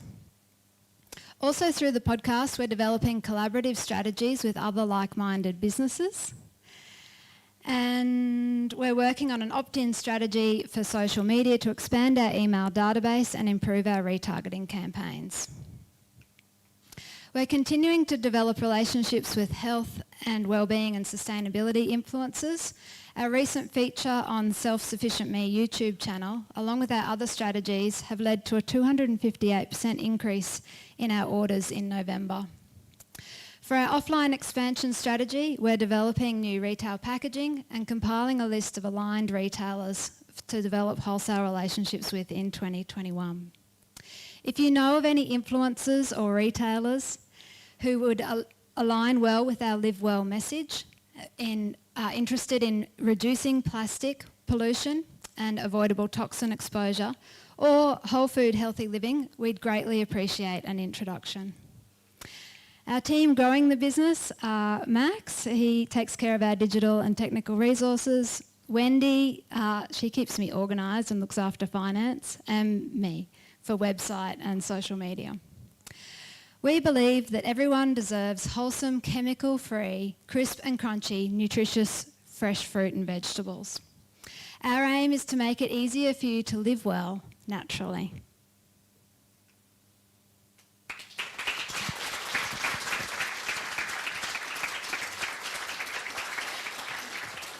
Thanks, Helen. I'll open up to the panel. I think Sarah's going to start this time. Helen, thank you so much for that. I'll tell you what, when you gave the description, I wanted to run out the back and go and buy one of your bags straight away. It's really quite compelling. So yeah, thank you so much for that. And obviously as a scientist, it was great to see the science stuff at the end there. So thank you for doing that too. I've got a couple of questions. One is, so you're talking about going to health and well-being influencers, because obviously you want to scale this as much as you can. And I guess I'm looking at it thinking, gosh, I think everyone should be able to access this. You know, we tend to be sort of wealthy, middle-class people who go to those sorts of sites. So that's one of my questions is, how do you scale this beyond just the people who tend to think about their health? And is there something you can do with companies like Coles and Woolies? You know, like plastic bags, you can take your own bags in. Is there some sort of way that you can work with them so they can sell your bags for those of us who keep forgetting to take your own bags when you go and buy fruit and veg? I don't know, there's some sort of partnership that you can get through those sorts of routes to market. At the moment, we're just taking it steady because we have that really high priority to maintain the quality of our fabric. It's the textile industries are Natalie started off talking about it. She talked about the water pollution from the textile industry, and when we started looking in and really wanting to find that pure fabric that had never been touched by chemicals at any stage, it became very difficult to find. And very specialised and therefore a higher price point. So we have that juggle of, do we maintain that priority? So I don't actually have a proper answer yet. And I guess in relation to Woolworths and Coles, our bags are storage bags to store your fruit and vegetables in the fridge. So that's the idea. They're not a carry bag as such. And I think there's certainly an opportunity to work with Coles and Woolworths on weigh bags, is what we call it, which is a lighter fabric. And, you know, they're really, you get your apples and you put them in the bag and you take them home and you put them in the fridge in the fresh produce enhancer. So there's certainly opportunities. We're looking at other products down the line. In terms of Coles and Woolworths, I think the demand on the price point is going to be difficult for that sort of thing. But there is a huge market in the market that we've already identified in terms of people who are already tuned in to wanting to avoid toxins, who wanting to avoid, you know, any chemicals near their food, who want to live well, who want to buy organic food. I'm sure everybody in the world could use one, but yeah, we're working towards that market at the moment, and certainly with future products we'll be looking at further expansion down the way. Thank you. I mean, it's such a huge problem all the way down the food supply chain. So, as you'll know, addressing it at the consumer end is really important.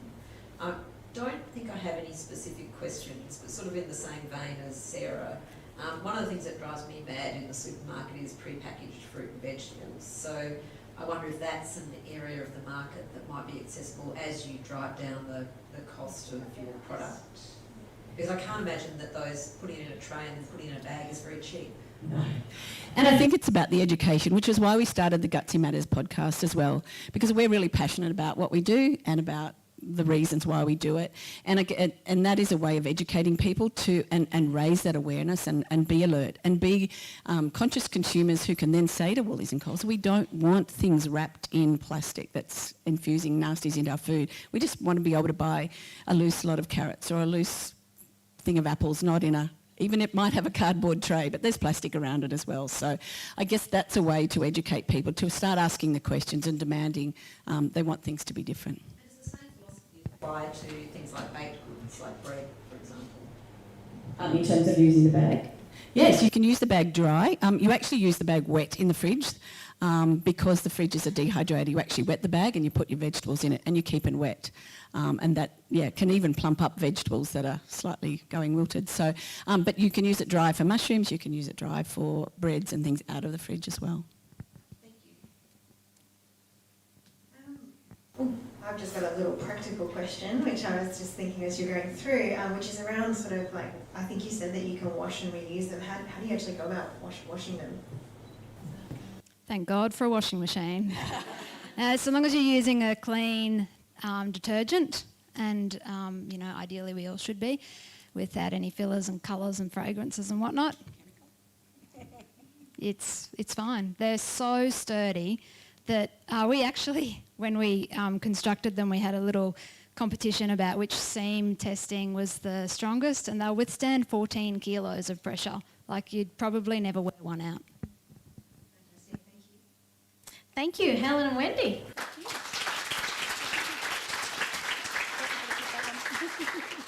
Thank you. Good catch. Thank you. Next we have Sharon Murray from Pleasant State. An advocate for adventure, conscious living and creative endeavours, Sharon Murray left her marketing job, packed up her life in Melbourne and moved to Noosa in 2019. Great timing in hindsight now, isn't it? Sharon is a creative digital marketing, social media management and public relations expert, having worked at one of Melbourne's top boutique agencies alongside companies such as Nike and Cadbury. These days you'll find Sharon working with her co-founder Amy Bateman, dreaming up creative communication strategies and jumping around in front of the camera, spreading the Pleasant State mission far and wide. But if by chance she's not there, she's probably snuck out of the office to go for a surf while she thought nobody was looking. Most importantly, Sharon believes that we exist in a pivotal time in which it's our responsibility to protect and change the way we interact with the planet. Welcome, Sharon.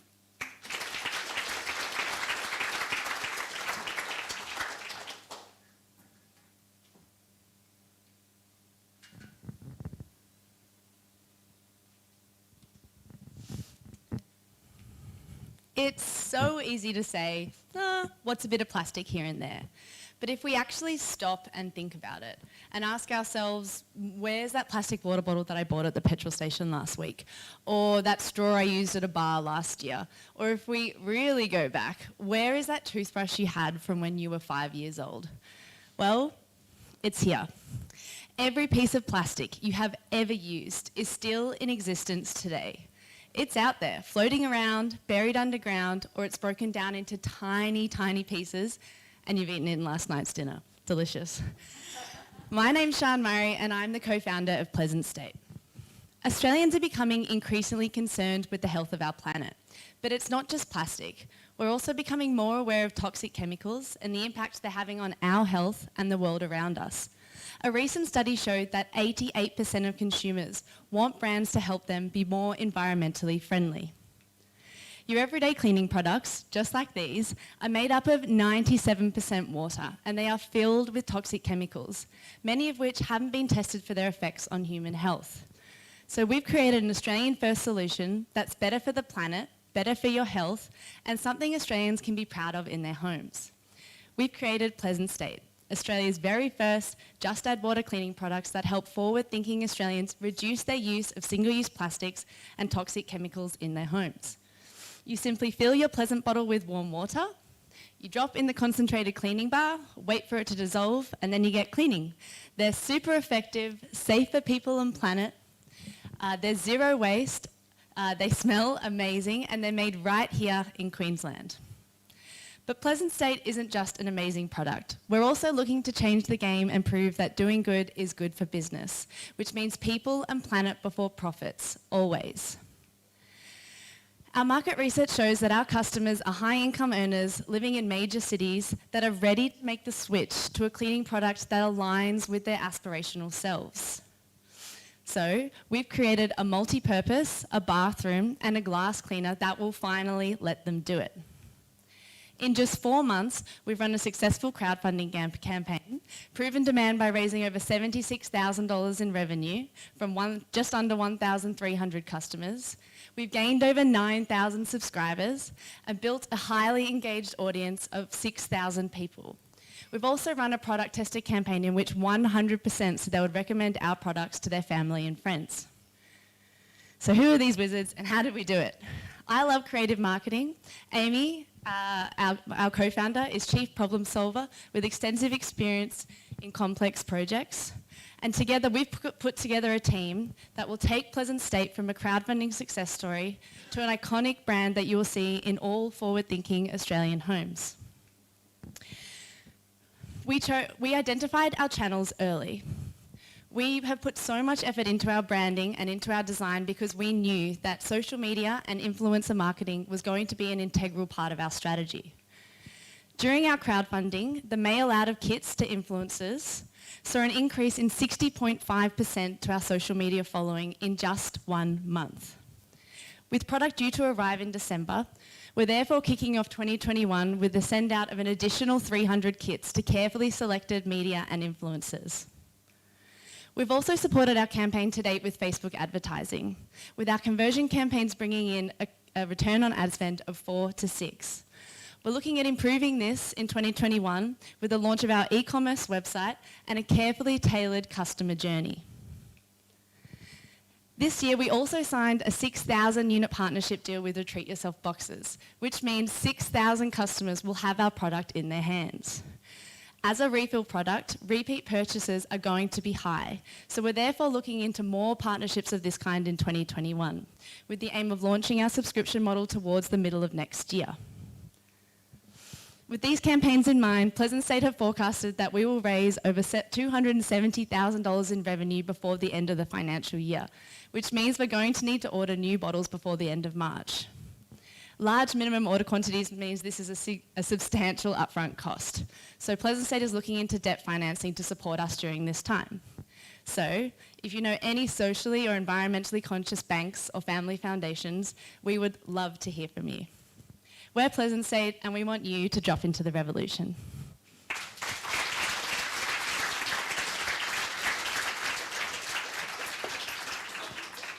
Thank you. And Amy has come and joined us. Thank you.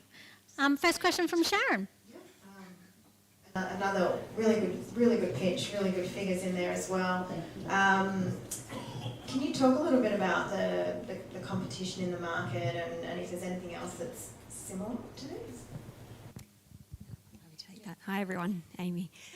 Yes, so we launched our brand on 1 June and we had the idea back in December, so we wanted to get our brand out there quickly because in Australia at the time there wasn't another Just Add Water cleaning solution.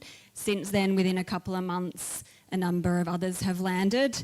Now our point of difference is we're making them right here in Australia, and that's been a challenge on a number of fronts, both technically and also finding a manufacturer to do so.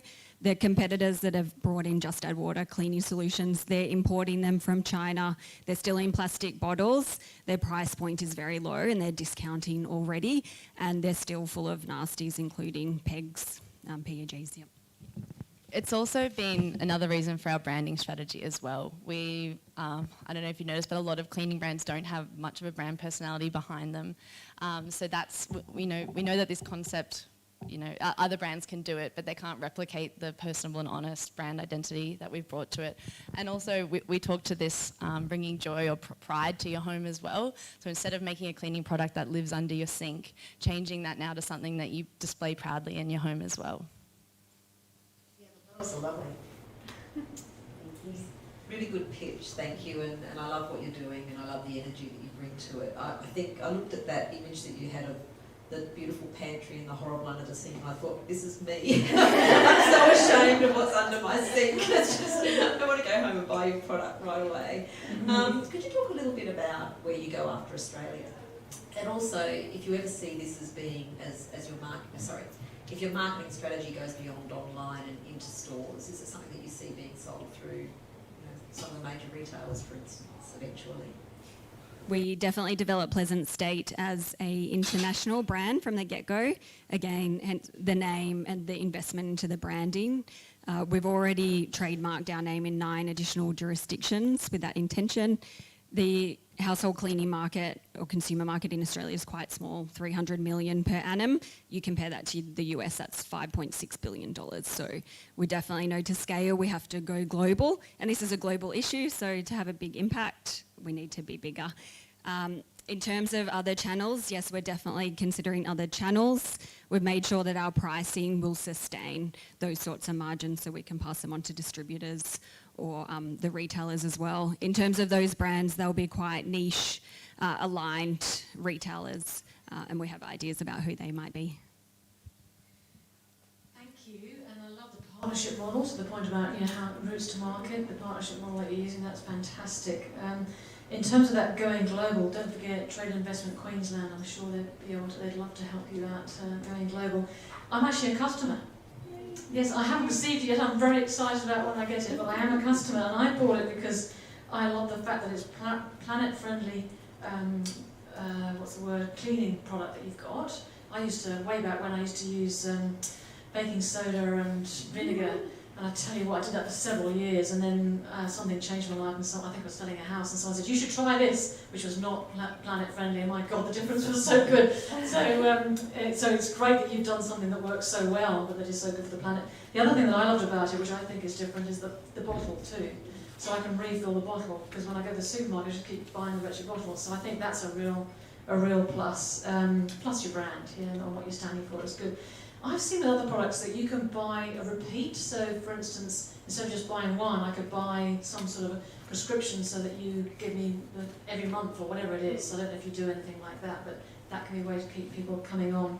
I want to know, what do you need for next? I mean, the Queensland government they really want to push on with manufacturing. There's bound to be some support for you scaling up your manufacturing.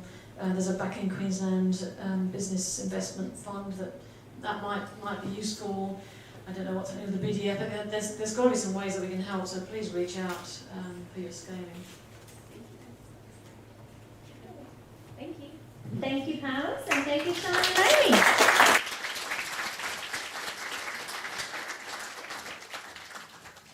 Now, next up, I know it doesn't seem that long ago that we had lunch, but we are about to stop and have dessert before we go to our next 3 pitches. So again, I'd like you to thank the input from Sharon, Anne-Marie and Sarah as our panellists.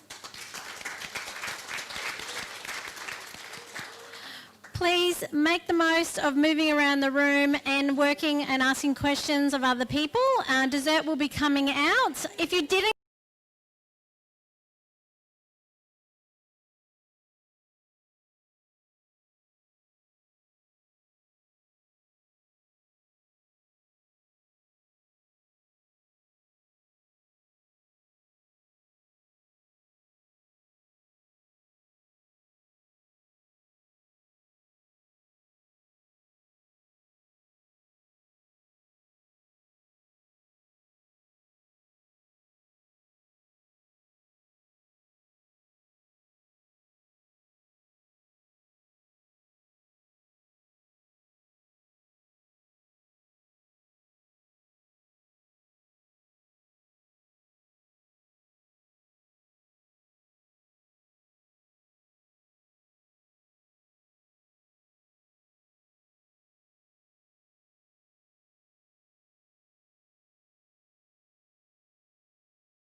Okay, now that everybody is not only got flair and laughter, you're also sugar-filled, ready for an afternoon of more pictures.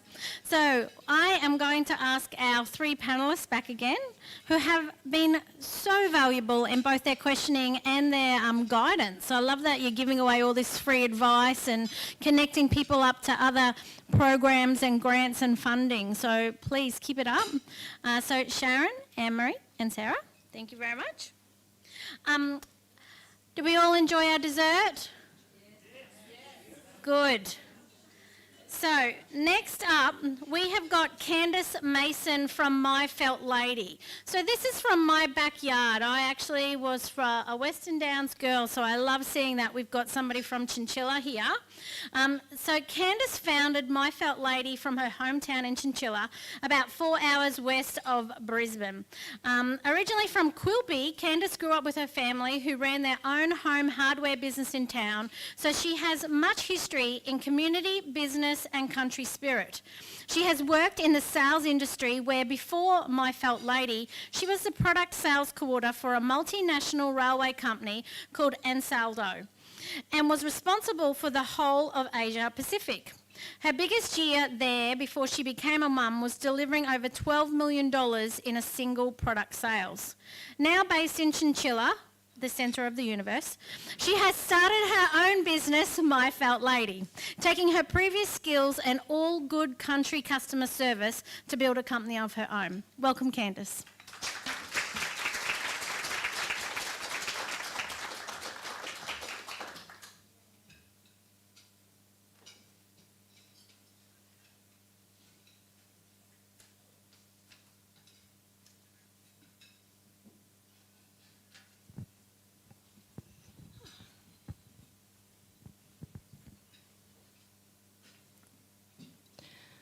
I have here in my hands a single sheet of 100% wool felt. Now here's an interesting number for you, 33,467. That's the equivalent number of sheets of felt that I've dispatched across the country and around the globe this year to date. Here's another interesting fact. I've done all this from my home, not Chinchilla, my house. It surprises me too, so how did I get here? In 2014, the gas industry in Chinchilla had reached its peak, and like many others in town, I had lost my job at a local craft shop. I loved it there.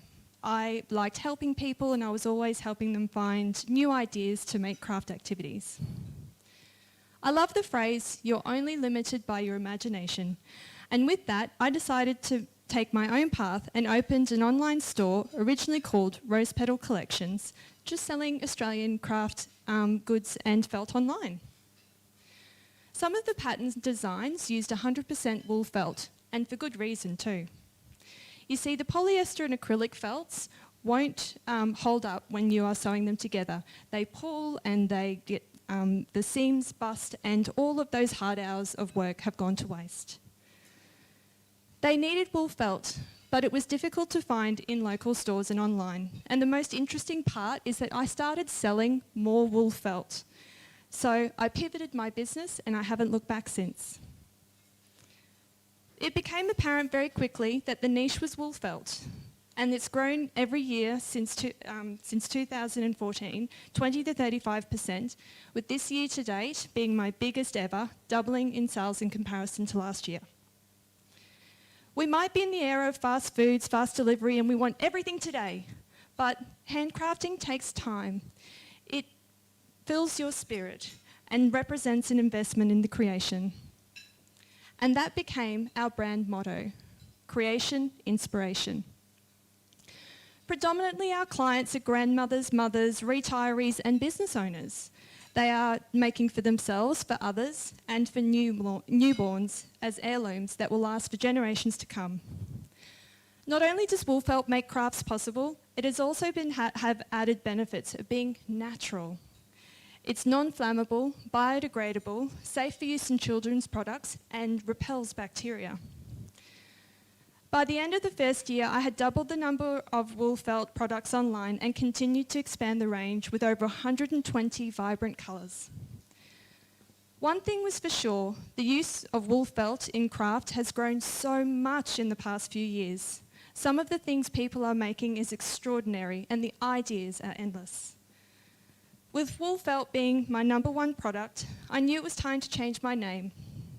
I was in our local news agency and Donna called out across the store, "There's the felt lady," and I thought, oh, yeah, I am. So my felt lady was born. I'm not alone though. I've been able to support our town with 5 employees, myself, owner and operator, along with Laura, Nicole, Julie and Tara. As the years progressed, I continued to grow my felt lady through real life engagement instead of advertising. I would make something created with wool felt and share it on social media, inspiring customers to create, and these had much higher engagement. My felt lady has matured a little since then. I have over 3,000 email clients, along with 5,000 lifetime customers and 20,000 combined social media fans. Now that customers have access to wool felt, I've expanded the patterns and kits. They have now a much higher profit margin, and with the new marketing strategy, it will broaden our horizon into subscriptions, wholesale, and export into the international market. Now, touching back on our original problem, wool felt not readily available in local stores, I'm developing the My Felt Lady brand, years of experience and knowledge, and taking the wool felt and bring it back into your local craft shop. With these developments, our new focus is on efficiency. I've proven that I can sell wool felt, 33,000 sheets today, place them end to end, that's 10 kilometres long, nose to tail, that's over 8,000 head of sheep. But I've not exhausted the opportunities of increasing the efficiency in my business. I'm working on product dispatch efficiency, inventory management, and tightening the supply chain, being just a few of my focal points, which also expands our business into new ventures like co-branding with other businesses, one of which has actually started this week. With these new opportunities, I want to increase the number of people I employ in my region and move our business out of my home and into a premises in Chinchilla, Australian owned and operated in outback Queensland. My ask is that I'm looking for an introduction in the wool industry, moving us closer to the production manufacturing line and bringing our expansions into fruition. Along with this, I will need to increase the production line of our kits more efficiently, and anyone with experience in this area, let me know. Thank you all for listening. And I hope I've inspired you to all come online now and have a look at what all the fleece is about. Go and purchase a product. You'd be bleating mad if you didn't.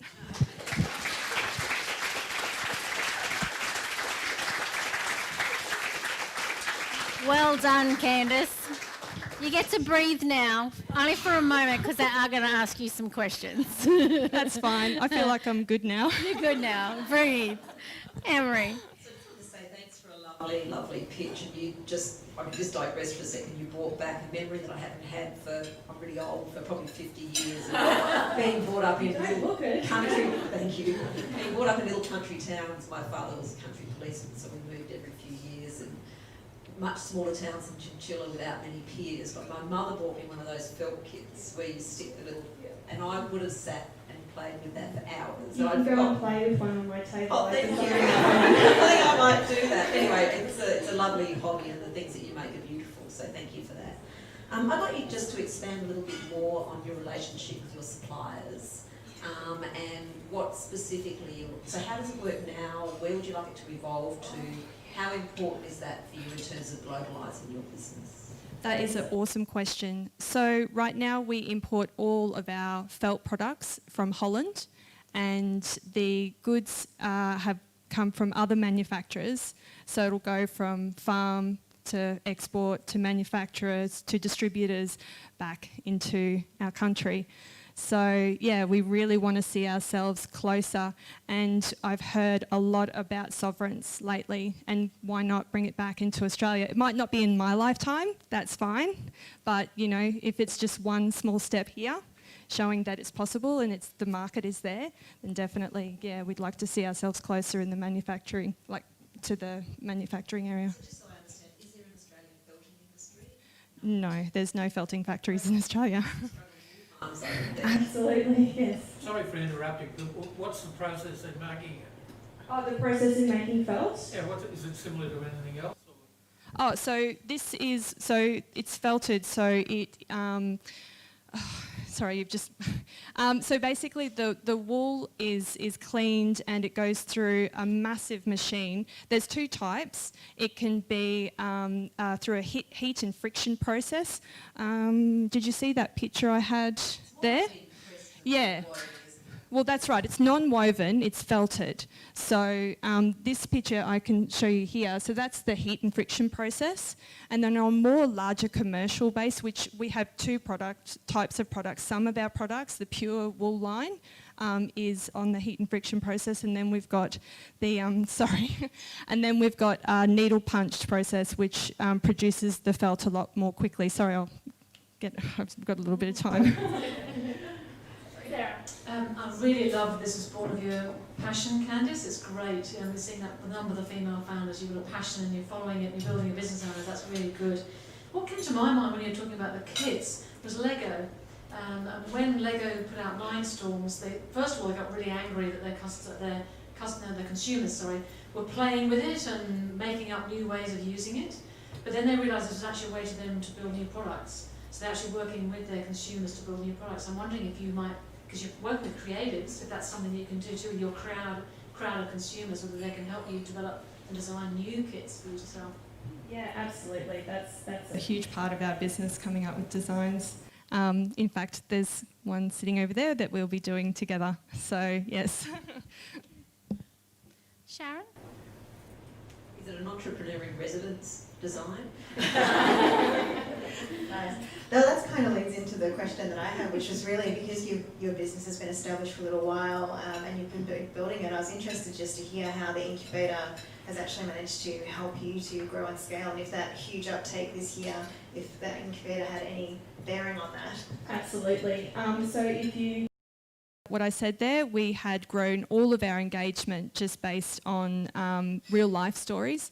So imagine the money we put behind through paid advertisement and customer engagements, and actually targeting exactly who would be interested in our products. That would just scale our business hugely. So, you know, if we're not using it now, imagine what will happen when we do. So yeah, absolutely, Flair's done a lot in that respect. Great questions, thank you. Thanks, Candice.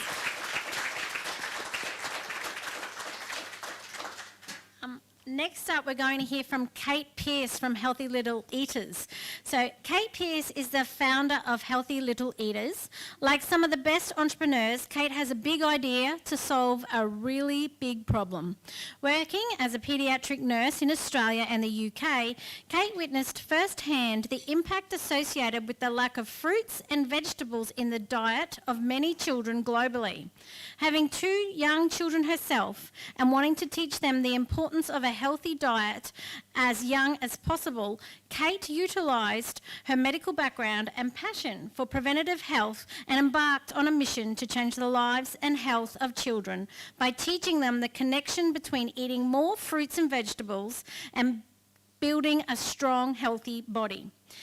Kate is extremely passionate about sharing her knowledge with children so that they can grow up healthy, happy, and lead successful lives. We're about to hear about Kate's business, Healthy Little Eaters, now.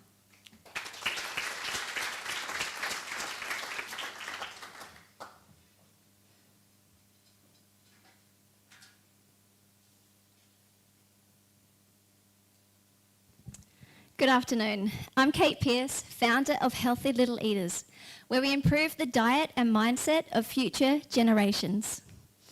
Doesn't every child dream of being a strong, powerful superhero? Well, I certainly know my 2 children have, and I also know that the thousands of sick children that I cared for working as a paediatric nurse often imagine that they too could fly out of their hospital bed into a world where sickness, obesity, and depression simply didn't exist. Because very few understand the urgency of a big problem that needs fixing. The World Health Organization reports that there's over 42 million obese children under the age of 5, and it's the first generation with a lower life expectancy than that of their parents. We've got exhausted, time-poor parents faced with fights over the dinner table, not only trying to get their kids to eat vegetables, but to sometimes even just try them. And our teachers, they're expected to educate children on nutrition, but they're lacking resources and often cannot answer one of the most important questions a child can ask about healthy eating: why? But there's certainly a growing consensus that the solution lies in good education. We've got to get effective information into the hands of parents and teachers so that they can teach kids early and in a way they understand. So at Healthy Little Eaters, we've stepped up to the plate. We understand we have a role to play and we've created a solution. Using our medical background and passion for preventative health, we've created a fun, simple, yet powerful educational game. A game that easily allows children to grasp the connection between eating fruits and vegetables and building a strong superhero-like body. Eat celery for strong bones. What child doesn't want to be stronger? Cards like this, just like the Healthy Little Eaters animation, it allows us to play with the imagination of children. And from that imagination, we can mould and push them towards a healthier lifestyle. And it's effective because every single one of us loves the hero journey. We see it in the movies because it represents us. And at Healthy Little Eaters, we inspire everyday children to become their own superhero. So the game is simply played through matching together 24 high-quality jumbo playing cards and piecing together a giant floor puzzle. It's targeted at the ages between 2 to 10. It's been designed simple enough for the 2-year-old and children with learning difficulties, but complex enough for Jack, a 10-year-old boy living on a farm, to practice his reading and learn new terminology around human anatomy and nutrition. It's received outstanding feedback from parents, GPs, dietitians and nutritionists, because just like a pair of new running shoes inspires you to exercise, the Healthy Little Eater game inspires children to eat vegetables, just like magic. And from the words of one grateful and relieved mother, thanks to Healthy Little Eaters, my child now asks for broccoli because she knows it helps her brain. So the game retails for $29.95 with a competitive wholesale price between $14.95 and $18, giving the capacity for large and reputable toy and health food stores to sell the game worldwide. In 2021, Healthy Little Eaters is set to grow fast. We have already achieved significant media coverage with the Townsville Eye magazine ready to release a front page article this weekend. Brand partnerships will be a strong focus, and we are collaborating with Georgia Harding from Well Nourished at the beginning of next year. Using our current affiliation with Nutrition Plus, which is a charity organisation aimed at improving the diet of Indigenous children, we aim to put together a culturally relevant Healthy Little Eater card and a health package for remote areas of Australia. Due to the proven success of utilising influencers like Mark Valencia, who successfully launched Healthy Little Eaters into the US market, we have established a dropshipping company in the UK ready for a large increase in sales internationally next year. Our new product range will consist of an online version app of the game and a collaboration with Ian Mason from Rainbow Bridge Education, creating a Healthy Little Eaters book series. So not only is Healthy Little Eaters a fun new game, it's a growing culture, a culture where children understand and love their bodies, a culture where healthy eating is considered superhero-like. In the future, kids will look back at the chemicals in junk food like they now do the chemicals in smoking. Change is always inevitable, and Healthy Little Eaters is leading the way. So I call on you, in your circles of influence, to promote the Healthy Little Eaters game and brand, and where possible, assist with finance, corporate or government grant opportunities, introductions to influencers, the education system, because what if retail stores like Woolworths could sell Healthy Little Eater cards instead of toxic plastic figurines? Together, we can create a generation of superheroes, a generation of Healthy Little Eaters. Thank you.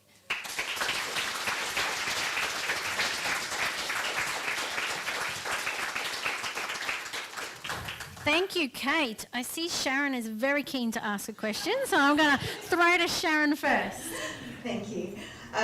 Oh my goodness, this reminds me, my son's 19 now, but I remember so vividly, handing him the pieces of broccoli and telling him that was going to give him strong muscles, and him running around, lifting things that he thought he couldn't lift before because he's eaten this piece of broccoli. So totally, I think it's a great idea. My only questions that I had was around the 1,000 units that you've already sold, and how you actually, what was the method for selling those? Were they sold directly from the website, or, yeah? I would say predominantly a split. So half through e-commerce, through the website, and the other ones have been sold directly to wholesalers like organic shops and learning stores and things like that. And we've recently had a few, wholesalers come on board that have ordered sort of larger volumes. Yeah. Great pitch. I could see you were a little nervous on the balls of your toes over there. You did an amazing job, so you can walk away feeling very proud of yourself. Congratulations. Your story reminded me of something that, so I have an older son, only one, he's 30-something. I have no current experience of little children, but I was listening to the ABC radio. God, I'm sounding really like an old person. Recently, they were talking about the series Bluey, the cartoon series for children, and about how Bluey ate cheese and crackers and asparagus, and all the little kids were asking for asparagus, and apparently asparagus sales went through the roof in Australia after that episode because kids all wanted to eat the things that Bluey does. So this is a long-winded way of getting to the question: have you thought about affiliate marketing with, say, these very popular cartoon series, or the Wiggles or whatever? And have you thought about whether this could be a game that sits on the shelf alongside the Uno and memory games and all that kind of thing? Definitely thought about it, definitely. There's almost the dream to create a Healthy Little Eaters animation series on its own and turn it into a bit of, a superhero character development kind of thing. But yeah, having it shown on ABC Kids or something like that, definitely working alongside those affiliate partnerships is definitely the plan. Again, while I'm seeking any introductions, if there's anyone who knows people in that area, it would be amazing, definitely. Oh my gosh, thank you. I loved it. You talked about this as a big problem that needs fixing. That's great when you're working on a big problem that needs fixing. Obviously, it drives your passion and your energy for it. I loved your hook. You're hooking on it on something that really means something to kids. Back at DVAT, we invested in an entity that was developing games for Pacific Islanders, because there's a massive obesity problem in the Pacific Islands. Yeah. And they hooked that on their local heroes, so their traditional magic heroes. So it's absolutely something that works. So I think that's really, really great. I love the fact that it's educational as well. It's not just fun, but you're teaching the kids something too, which is really good. I love the partnerships and the collaboration, because I think you're going to need that to get to market. And I'd build on what you're saying, Maria. A great route to market is like Ladybird, the Ladybird books. I remember when my kids were little, I just devoured Ladybird books for my kids. So if I were you, I'd be looking at, so where are parents buying these sorts of things for their kids, and how do you join in with that? Sesame Street, that's another one, so yeah, Bluey, but Sesame Street, they're just doing, or they're really, really powering from a social impact perspective. I'm sure they'd be really interested. And I love the fact you're doing a culturally relevant product. That's awesome. You're actually thinking about your consumers.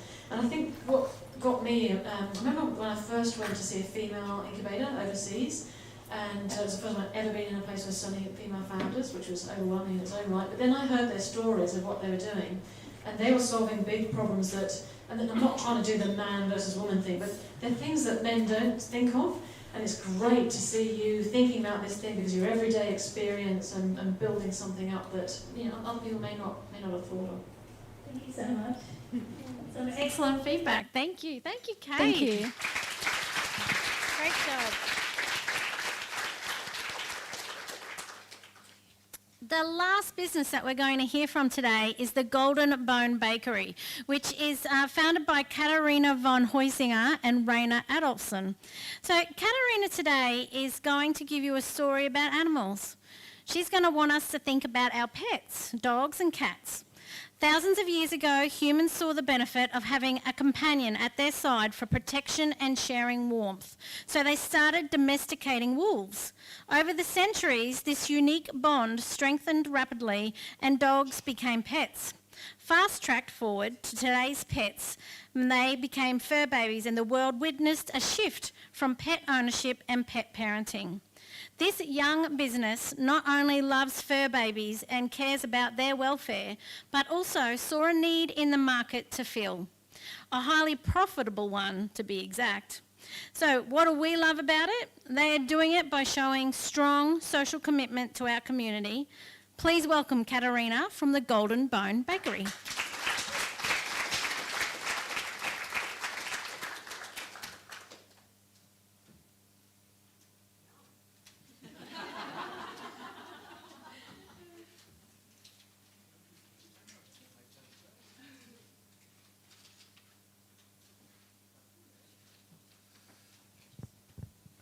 Meet Sam.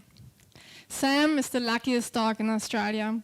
He has a family who loves him dearly, who walks him daily in the latest dog fashion to the dog park to meet his friends to play with. When he comes home, he has plenty of toys to choose from and a $500 bed to sleep in. You would think his life is perfect, but there's one thing missing. What about food and treats? His humans love giving him treats, and Sam loves eating them, until he starts digesting them, and his stomach starts cramping. Sam doesn't want to show his pain, but keep making his friends, the human, happy by lifting his paw and playing high five. Sam just wishes his humans and his family would only once consider the quality of the ingredients in the treats in the same way they check the quality of their toys and beds. Pets are the most loyal creatures and really are a woman's and a man's best friends. With this in mind, we need to treat them with kindness and not a whole bunch of additives and unnecessary ingredients that lead to stomach cramps and other allergies.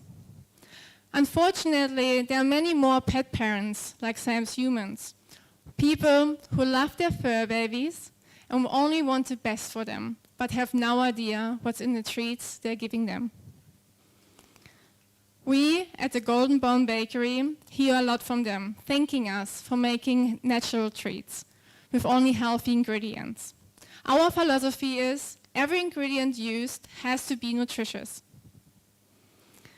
I combine my knowledge from my bachelor's in animal sciences and pharmaceutical sciences to develop healthy dog and cat treats. My partner Rainer over there, he uses his background in engineering to develop production equipment specific to our product needs. With a small but strong support network covering sales, export, mindset, and our veterinarian, we now offer a range of healthy dog and cat treats for training and rewarding, as well as long-lasting chews. We are proud to be endorsed by highly regarded organizations like the RSPCA Queensland and became the official dog treat sponsor in 2017. Currently, we are working on an RSPCA healthy recipe book for pets endorsed by us, the Golden Bone Bakery. This book will be distributed to over hundreds of thousands of people who are following the RSPCA Australia-wide. We are conscious of those who we support that align with our values. Like the RSPCA, who give animals a second chance, we also believe in giving people a second chance. And that's why we placed our wholesome pet treat manufacturing into a correctional and training center as part of our rehabilitation program for inmates. So how do we grow from here? Over the years, we have built strong relationships with our current customers and sustained a continuous 30 to 40% growth per year. Our products have proven to be successful in the Australian pet market. We now want to move our focus to larger health store chains like Flannery's, pet shops like Best Friends, and veterinarian clinics. This year, we are expecting a near 70% growth, partly due to our new contract manufacturing revenue stream.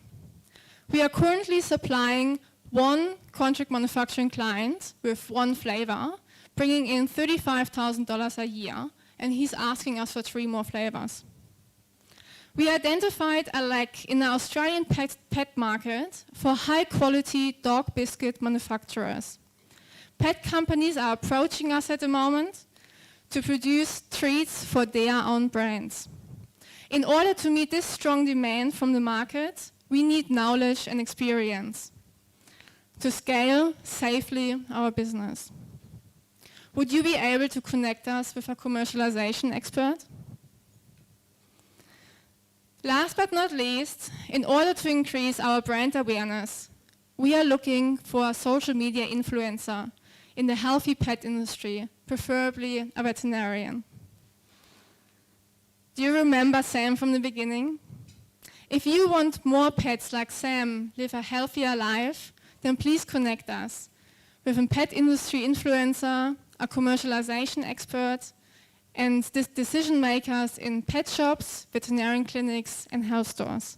Thank you so much for your support and for listening.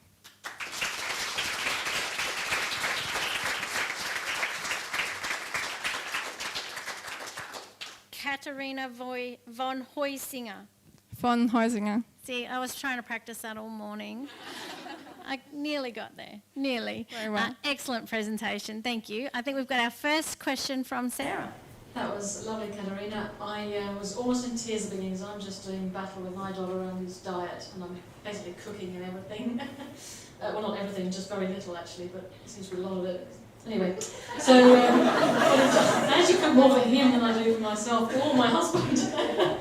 Anyway, so like I say, you've obviously got a real, it's a real brand that you've got here, and you've got a real opportunity. And I imagine it's increasing because people have been buying puppies like mad, from my understanding, during COVID. So you've also got a lot of people out there who want to look after their pets, and it's great you've got brands approaching you. So that's really good. What I started to worry about there was because I can think of some people in the FMCG sector that aren't quite as nice. In the competitive space, so some of them may well have a look at your thing and then just copy it. What's the barrier to entry? What have you found a way to make sure that no one can just take it and make it themselves? Yeah, so what we see is you have a lot of very small businesses, like weekend business and so on, so everyone really can make, and also that's how we started from home in the kitchen. We started making our own little treats. And then for most people it stops there. So it's very easy to enter into there, but then you need commercial kitchens. And we now have, together with the Correctional Centre, that's one kitchen, the Ipswich Showgrounds, they're offering they have now a second kitchen for us. We are getting a second oven in there, so we are doubling our production, halving our production costs in that regard. In that, we are quite a unique business in a unique space at the moment with strong support where we need now to scale up. Many people we talk to are not there, they stay small, or you have the real big ones. I might be missing something. I'm just thinking. I remember back at Cadbury, I found this great technology we could bring into confectionery. And the people at the top of the tree said, oh, well, why do we need to buy it from them? We can just do it ourselves. And I said, well, if you do that, no one will ever collaborate with you ever again, and you'll never get new ideas into your pipeline. But some of them can be a little tricky, like Mars Pet Food. They may well look at it and go, well, if I look at it, the list of ingredients, I think, oh, they've got all the equipment, they could do that. So I'm just saying, just think about that when you're partnering with people.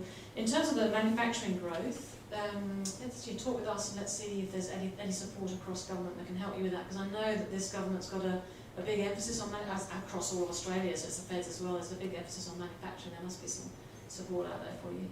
Yeah, great. Thank you so much. And so I think our point of difference with our brand is that we have a strong social commitment. So the work with the RSPCA and the Correctional Centre. Not sure if Trace is working. There's so much to unpack from what you said. It's hard to give you a sort of a simple question. I think the question that you have to solve for yourself is, are you a brand or are you a manufacturer, or are you something else? Which kind of really builds on the point that Sarah was making, because while those paths can't all be travelled in parallel, it's difficult unless you've got a lot of capital to do them. that way. So I think that's really the question for you. You know, you're very brand oriented at the moment, but unfortunately that's copyable. But if there's really a gap in the Australian market for manufacture, that might actually be the thing that makes your business. So I haven't got a question so much as a comment to say I'm not sure where this goes for you from here. I would also say that my son and his wife are vegan. They have 2 big dogs, and they're not silly enough to think their dogs can be vegan. But my treat here is beetroot and parsley, and there's not a skerrick of meat near it. And I think a lot of people are looking to diversify their animals' diets, not just for health reasons, but because it matches their values. So that might be something for you to think about if you do decide you're a brand and you want to take your products down that path, that you know you're appealing to a particular type of consumer that's really interested in that sort of diversification. So good luck. Thank you so much. I loved your pitch. I thought it was great. We are sort of running out of time, and I think you actually touched on most of the things that I sort of was already looking at. I was very much looking at the manufacturing side of things, and I guess the only question I had was around that work restart thing, whether that is just with an individual prison or if that's something you're going to be able to scale out across the whole of Australia through various different correctional facilities. There's an opportunity, yeah, definitely. We talked with Helen from Work Restart, you know her, and she would like to take our manufacturing and scale it into a second. Definitely an opportunity there. Thank you. Thank you so much.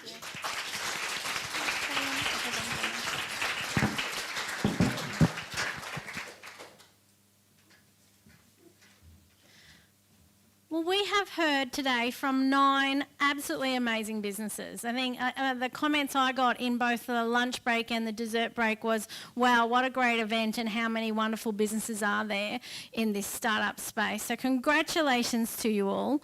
Before I do a roundup about making connections and the next steps, I am going to very quickly hand over to Joy for a vote of thanks.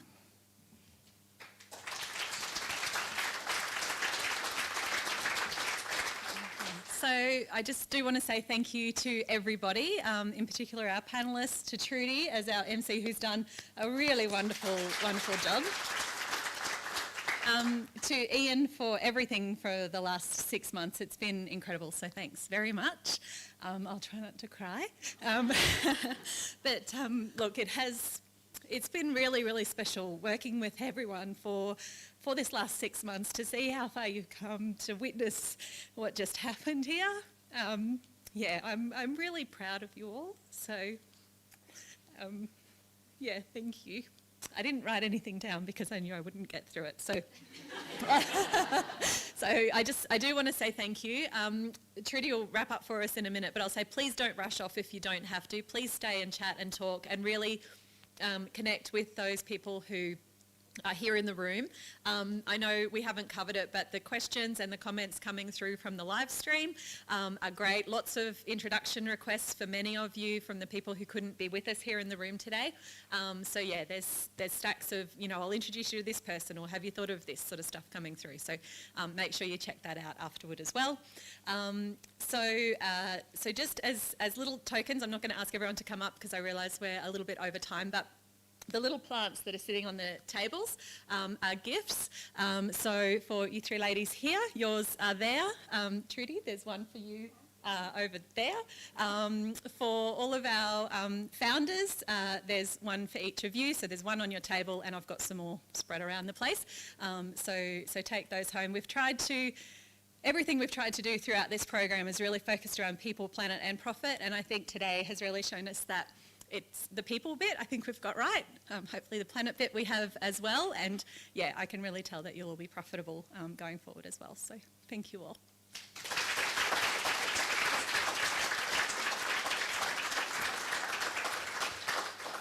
Thank you, Joy. You can certainly see the passion that was behind this program. Today we've seen a lot of people with passion, and we've seen a lot of people with flair. And I have a couple of quotes to finish off, and then some hints and tips for those of you in the room. So one of my quotes, I think, was quite reflective of the fact that these businesses obviously started from not only just a need and an opportunity, but certainly a passion and a drive. So Greer Garson once said, "Starting out to make money is the greatest mistake in life. Do what you feel, have a flair for doing it, and if you're good enough at it, the money will come." So I thought that was a very good quote from the demonstration of the passion we've seen here today. However, Margaret Thatcher was also once asked, "What is success?" And she said, "I think it's a mixture of having a flair for the thing that you are doing, but also knowing that that is not enough. You've got to have hard work and a sense of purpose." And I think those that we heard from today have certainly been putting in the hard work. I'm a big fan of trying to shortcut that hard work though. And one of the ways to shortcut that hard work is to get networking, to actually hear links. And we heard from the panel today so many suggestions, or I've got an intro, I can help you out there. And I heard a few around the room, and you haven't had a chance probably to go talk to that business yet and say, actually, I know somebody. That intro can shortcut some hard work. It can shortcut going down a lot of wrong avenues before you go down the right one. Joy mentioned that we've got people on livestream who have been putting in the chat loads and loads of different ideas and intros and programs and people that they can introduce you to. Make the most of those intros. I encourage everybody to be supportive of things like incubator hubs and keep them going, because we need them. We've seen the results of them today. Join your local Chamber of Commerce and support it. They are brilliant at making introductions. I'll do a quick pitch for Regional Development Australia.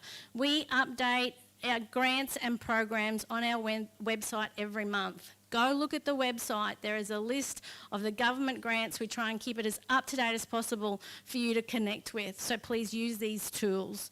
There's plenty of them around, and we've seen plenty of them today. So with that in mind, do not run away if you don't have to. I know it's a busy time of year. Please make the most of having a drink and getting to know those in the room and sharing with them the knowledge that we all walk around with and the connections we all walk around with. And with that, let's go get a drink. Thank you.